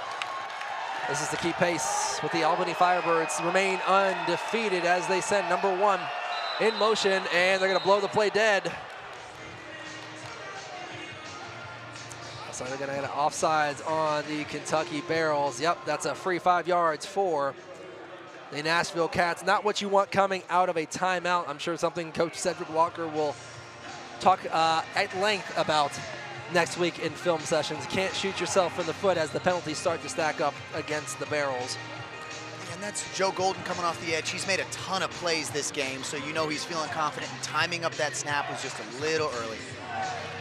So we're under 7 minutes now. Cats with the ball. Sending number 1, Malik Honeycutt, in motion to a trips right formation. Hoka gets rid of it to Honeycutt as he makes a cut to the outside. Big man, Sidney Houston Jr., that man likes to pursue the football. They He's must all have over. they must have an unbelievable speed and performance coach out there in Ball State, because he was moving to that ball. 6'2", 280 pounds, and he got there in no time. Listen, we're the fiercest of the sparrow-sized birds. What can I say? We do our thing.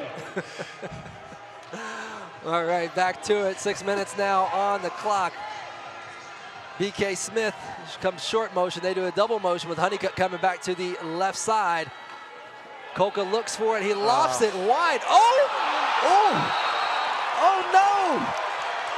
Or oh yes, for you Barrel fans. BK Smith drops the surefire walk-in score. Has to come back to the huddle, head down. An obvious miscommunication on defense. Barrel's getting bailed out, but man, tried to look and walk into the end zone before he had the ball secured. But wow, everybody in shock at that drop, but it's on to the next play as Honeycutt goes back in motion.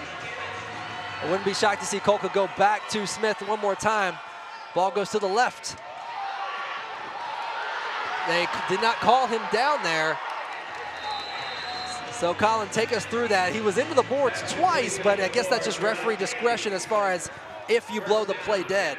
Yeah, so as a receiver, you are able to jump off of the boards. You're able to use the boards to be able to send yourself back into the field of play. But if at any time, any of your momentum is sent from a defensive player to get into the boards, it should be called dead. So it's a really nice spin move.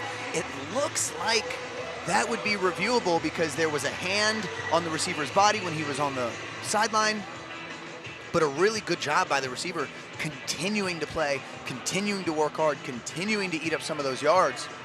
I'll be interested to see if anybody decides to review this. It's another really good look at it. So we'll see the spin move. Again, if any time Jalen Wilson had his hand on the receiver while his body was on the boards, he should be counted down. And it doesn't look like Coach Cedric Walker is going to challenge or have that reviewed, so the Cats will have a first down inside the 10-yard line. And it looks like there was a substitute on the defensive side, on the defensive line for the Kentucky Barrels. That's number 11, Jumonte Peck. He is a Cincinnati native, went to Taft High School. It's only a handful of miles from where we are sitting. I'm sure he has a large contingent of family in the building, but hopefully he can keep the pressure on from this Barrels defensive line as Joe Golden and also as number 5 Zeke Rose continue to wreak havoc in the backfield. So a big stop needed for the Barrels. 4:30 clock rolling. Barrels up 2. Honeycutt will be your high motion as they have a trips right set. Kolka drops, looks over, and it's going to be a touchdown for the Nashville Cats. That's Malik Honeycutt with his second score of the day. Really nice route concept there. The defensive backs got a little bit confused, so they were switching based off of the direction that the middle motion man ran. They were going to split, and Joe Powell was either going to stick with his man or switch over. So we'll see. We get a great replay here. So we see Joe takes one step to the out. That gives Honeycutt the opportunity to wrap right around him for a wide open catch. Really nice play by the offense. Great ball. Those are some of the easy ones. Yeah, not a lot you can do as a defensive back there, and the kick is up. It is good.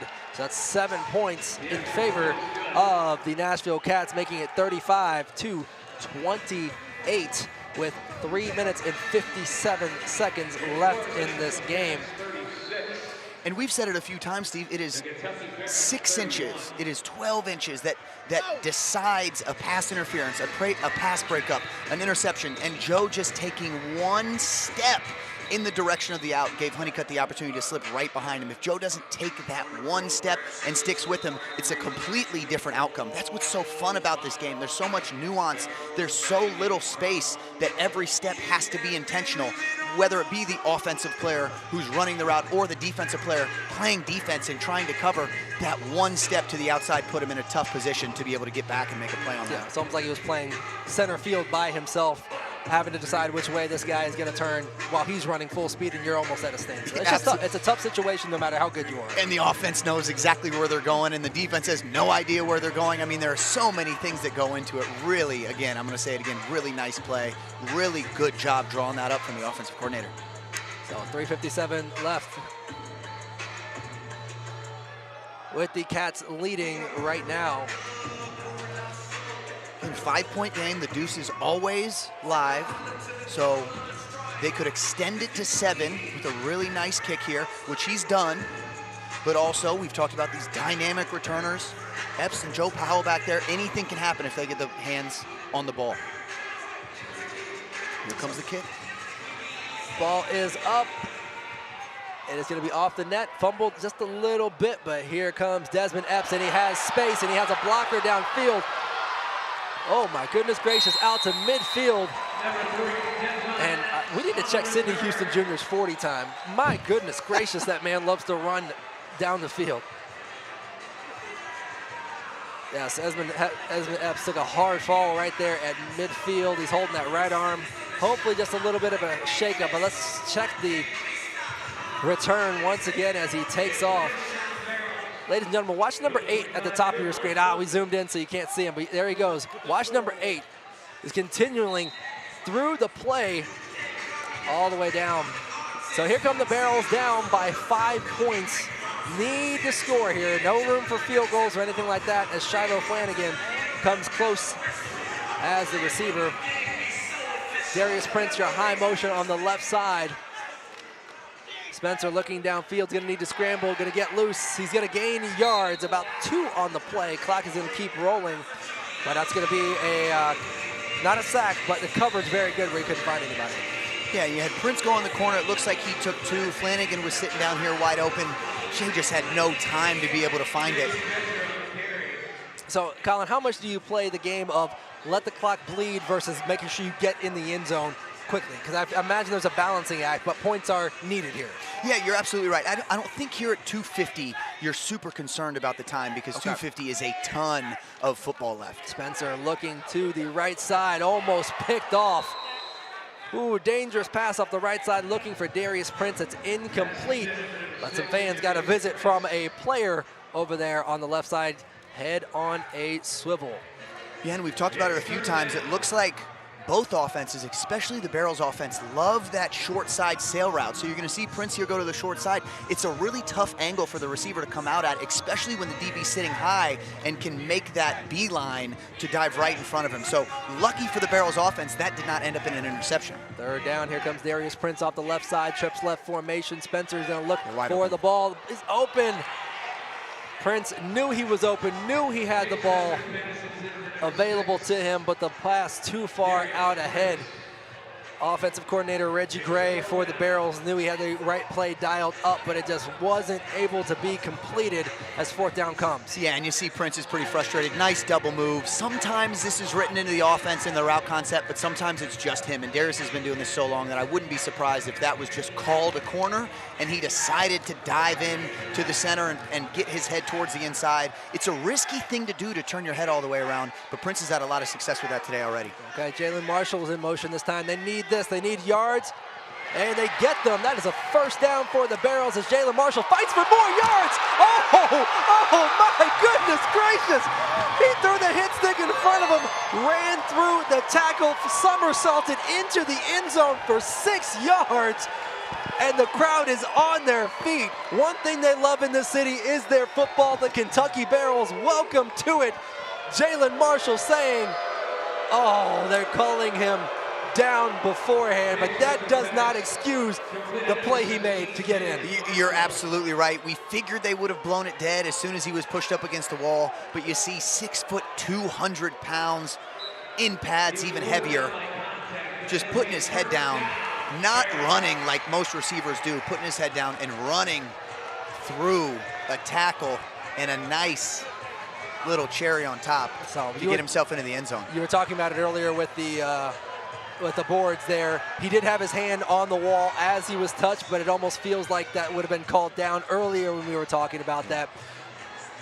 We are taking a break, y'all. It's the 1 minute warning. Cats lead by 5. Stay with us. We have an ending in store.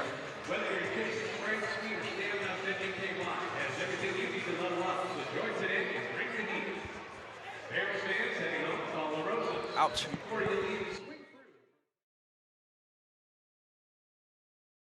You want soft? Over the boards he goes. Wrong building. It is a touchdown. This is Arena Football 1. Walls, speed, impact. This game doesn't slow down. Touchdown, Wolfpack! It closes in. 8 men, nowhere to run. Hockey speed, football violence. Don't blink, because in here, the ball never dies. Watch Arena Football 1 live all weekend long. He's already flying. This is Arena Football 1. Full speed at the snap. The ball never dies. Man, you can't defend that speed. He's already at full speed before the snap. Blink and you miss him. You're not chasing him, you're surviving him. He's gone just like that. By the time you react, full speed, full chaos. He's gone. Because in here, the ball never dies. This is Arena Football 1. Unbelievable. The ball never dies. This is Arena Football 1. 8 men. Hey, you're going to remember that one. Nowhere to run. Only an AF1. Hockey speed. Another one. Football violence. Unbelievable. Small field. Welcome to the wall. Big collisions. This is what AF1 is all about. Don't blink. Because in here, the ball never dies. Off the net. This is Arena Football 1. Look out. The ball never dies. The play never stops. You better stay awake. Kick it, miss it. This game doesn't stop. Doesn't matter. Anything can happen. You think the play's over?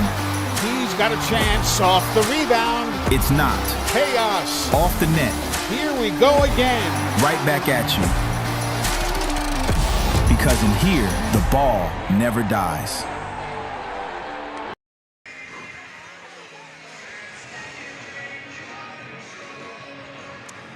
One minute left in this game. Barrels 10 yards away from taking the lead here. Spencer has his 3 weapons to the left side, sending Jalen Marshall in short motion, and it's a quick handoff off the right side. So that'll pick up 2 yards, and the clock will keep moving, and then it will stop as the Nashville Cats take a timeout on the play. They're gonna save some clock on their own. Gonna make sure they have something left, hopefully, if they need it to go down the field. It's a 30-second timeout. So, Colin, what's the message to the Barrels right now? Down 5, they have to get in the end zone. I'm pretty sure it's a very self-explanatory message. Yeah, and that's a great play call by Coach Reggie Gray. Let's, not go without talking about that, because his idea was he wanted to get the ball into a position where that clock keeps moving, because they know that 50 seconds, that can tick off the play clock very quickly. So Cats did a good job calling a timeout. You've got 9 yards to work with. Again, these are positions, these are scenarios that you've repped over and over and over again in practice and through training camp, and they should have 3 or 4 plays on that play sheet that Coach Reggie Gray is holding there on the sideline that they feel really confident in going to at a point like this in the game. And now you bring in the big receiver Flanagan, so he's always a threat to be big up top. And you have your dynamic receivers, Marshall and Prince, in there as well. So plenty of options here for Shea. A couple things. The ball has to be moved forward for the clock to keep rolling. It can't just take a knee or do something like that. So a quick double motion there, and it looks to the back of the end zone off. Once again, Shea Spencer just can't get the target on point today like he did a couple of weeks ago. So the Nashville Cats causing him problems. 3rd down coming for the Kentucky Barrels. The clock does stop there. 47 seconds left on the clock. And remember, we talked about it earlier, Colin, anything off the net is still live, even with the throw. So not that they're going to intentionally throw it off of there, but just in case, you got to be aware of it. Right, worst case scenario, you can always scramble and throw something up there and ask somebody to make a play.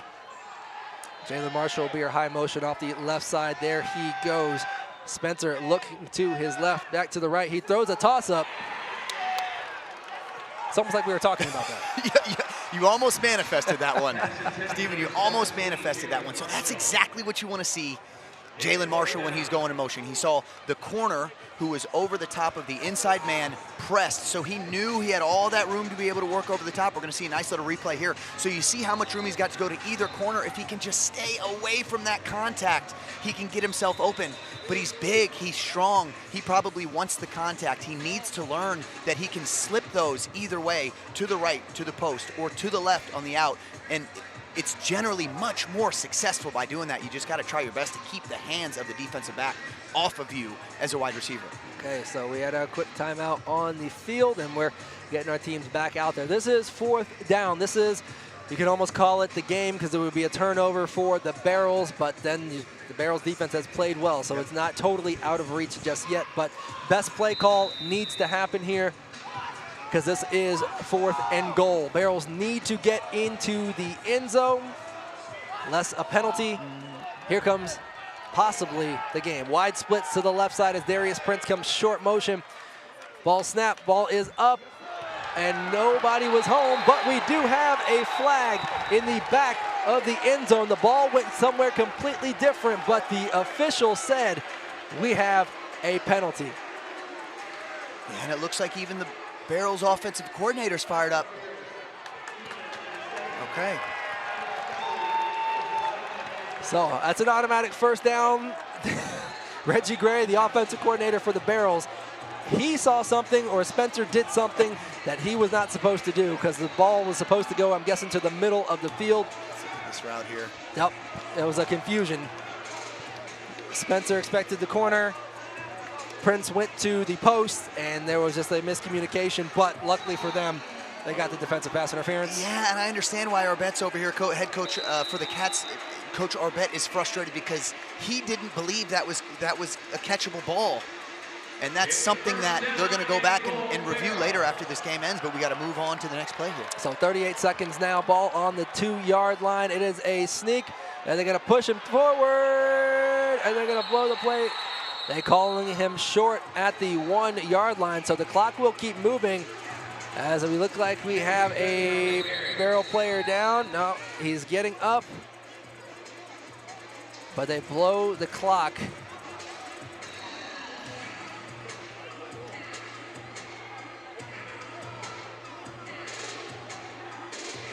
Yeah, really good play call here. Again, we talked about being down on the 2-yard line. Not a ton of options as far as route concepts and things you can do for your receivers. Even it kind of takes out the benefit that you get from that high motion. So the highest efficiency play is going to be that sneak by the quarterback or even a handoff to the fullback. But we've seen a couple times some missed handoffs there. So Shea did a good job really holding on to the football there as he was trying to lean in, move the ball forward, got the ball even closer. But we go back to, we've seen issues with the handoff. And even if it wasn't a handoff, it was a situation where Spencer would turn, and next thing you know, his fullback was there and the ball came loose. But they did score on one. Noah Partiglieri took it off the left side, was that back in the 3rd quarter. They were able to get the touchdown. That helped them take the lead not that long ago. So they've had some success on the ground. They've had some situations on the ground where the ball came loose, but we will see which way the Barrels go. It is only inches away from the end zone. 24 seconds left on the clock, which is still an eternity if you do get the ball back. So the Barrels trying to punch it in from here. Watch these edge defensive backs. They're probably going to try to jump right in and getting a part of the play. So again, they called it short. They blew the play dead. The clock has stopped. Cedric Walker, head coach for the Barrels, upset with the timeout call.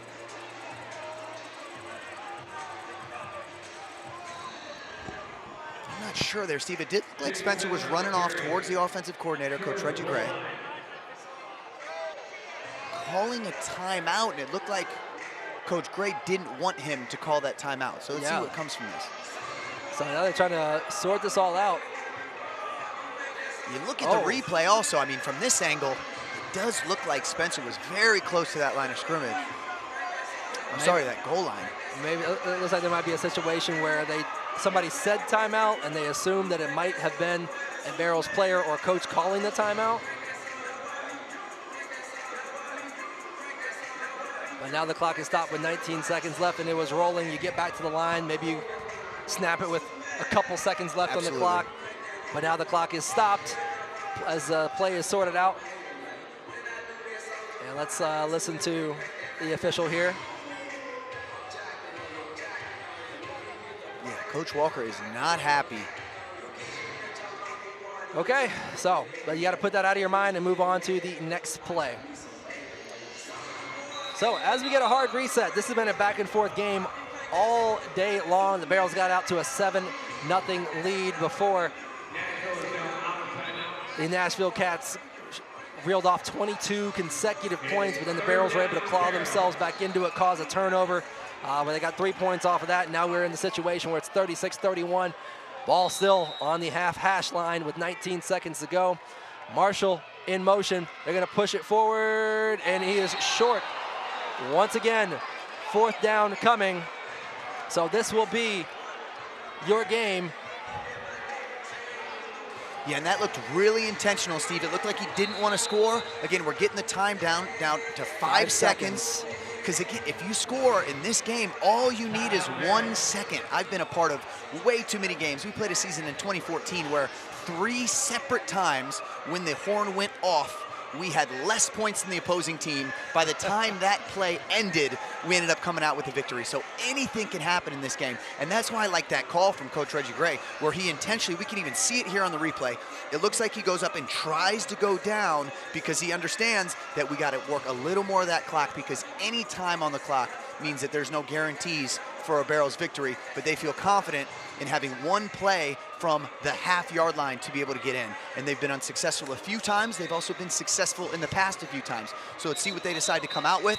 But here, as the Barrels offense, you're feeling pretty confident in the position that you're at to be able to get it just 6 more inches to cross that line of scrimmage. And Jalen Marshall here, as we're breaking the huddle, asking for people to get hyped up. It's 100-proof football inside Truist Arena.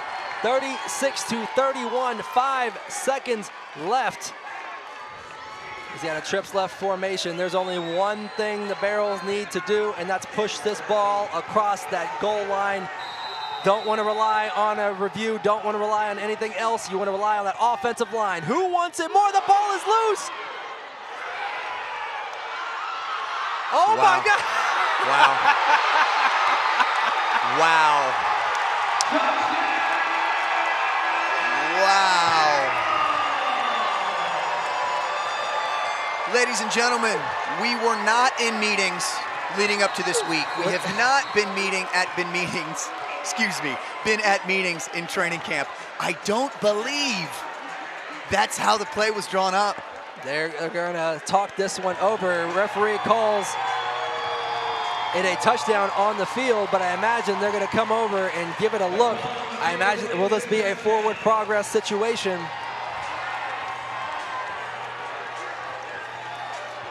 But they're calling the players back off the field. So let's pull up a replay on our own if we can. Ball came loose. Spencer was able to get his hands on it. Tossed it back to Darius Prince, who then tossed it again. I'm going to talk to the head official. Yeah, there's your lateral to Prince.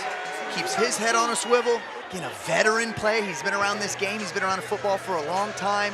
Epps, right place, right time, and sometimes that's what you need. So you just need players engaged and watching and making sure to stay ready, and that's exactly what happened. So I just talked to the head official. They are checking to make sure this was not 2 forward passes. So obviously, just like outdoor football, indoor football, if you're going to lateral the ball, it has to go backwards. So they're going to check down the line, and of course, this has to be conclusive evidence of a situation. So we could roll some replays ourselves while the head official gives it a look. But man, what a way to end the game. Right now we are looking at a situation where it could be a 37-36 win.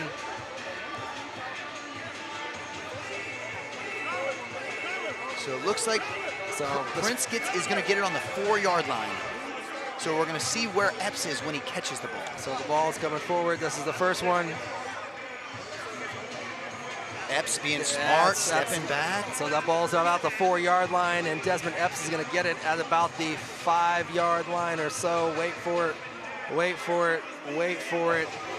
I think that's going to be a good play call. I think that touchdown is going to stand.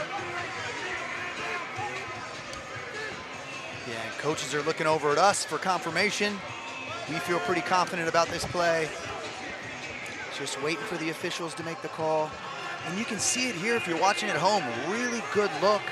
You'd love to see it down from the sideline, but this is a really great view. You see that front foot is here at the 4-yard line. Epps has got his foot on the 5. So we heard it, you hear it. The play upheld. Those 2 laterals perfectly legal. The referees gave it a good look. That is a 37-36 victory for the Kentucky Barrels. They move to 3-0. Nashville Cats go down to 2-1.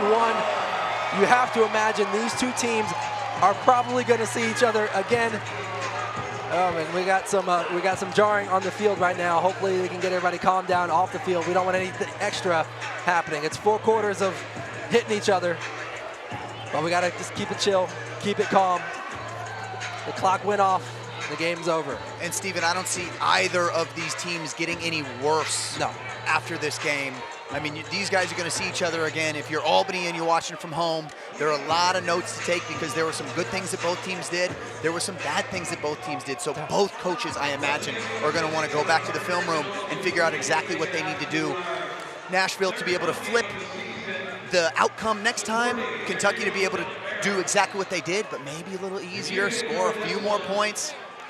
Get their talented people to football. But if you came for an exciting Arena Football 1 game, that is exactly, Steven, what you got here today. You got 2 teams who came in 2-0, 2 teams ready to make a statement.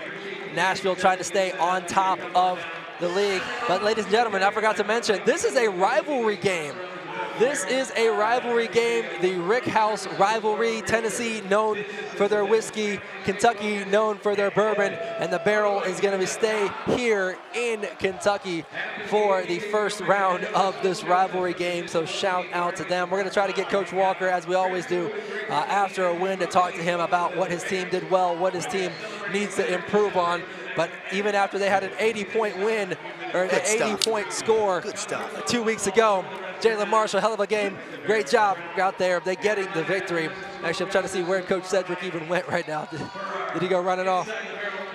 And here's the other thing we didn't even mention, Stephen, is both of these head coaches coached together for a long time in San Jose. This is back when Coach Reggie Gray was playing in San Jose. I was out playing in Cleveland with the Gladiators. These guys were on the same staff for years, so you knew that they knew each other better than anybody else knew them. They'd spent hours and hours and hours together. We knew it was going to be a chess match. We just didn't know how close it was going to come down to at the very end. And of course, with these 2 great teams, these 2 incredible coaching staffs, these 2 incredible franchises, this is what we got. Unbelievable. Y'all, this is Week 4 in Arena Football 1, a fantastic game. The Kentucky Barrels walking off with the Rick House Rivalry Trophy. One more time, looking at the final play, scoring as time expired. It is a 37-36 victory for the Kentucky Barrels. Up next, the Minnesota Monsters and Oceanside Bombers go head-to-head right here on the AF1 YouTube channel. Barrel down, that's 100 proof football here in Northern Kentucky.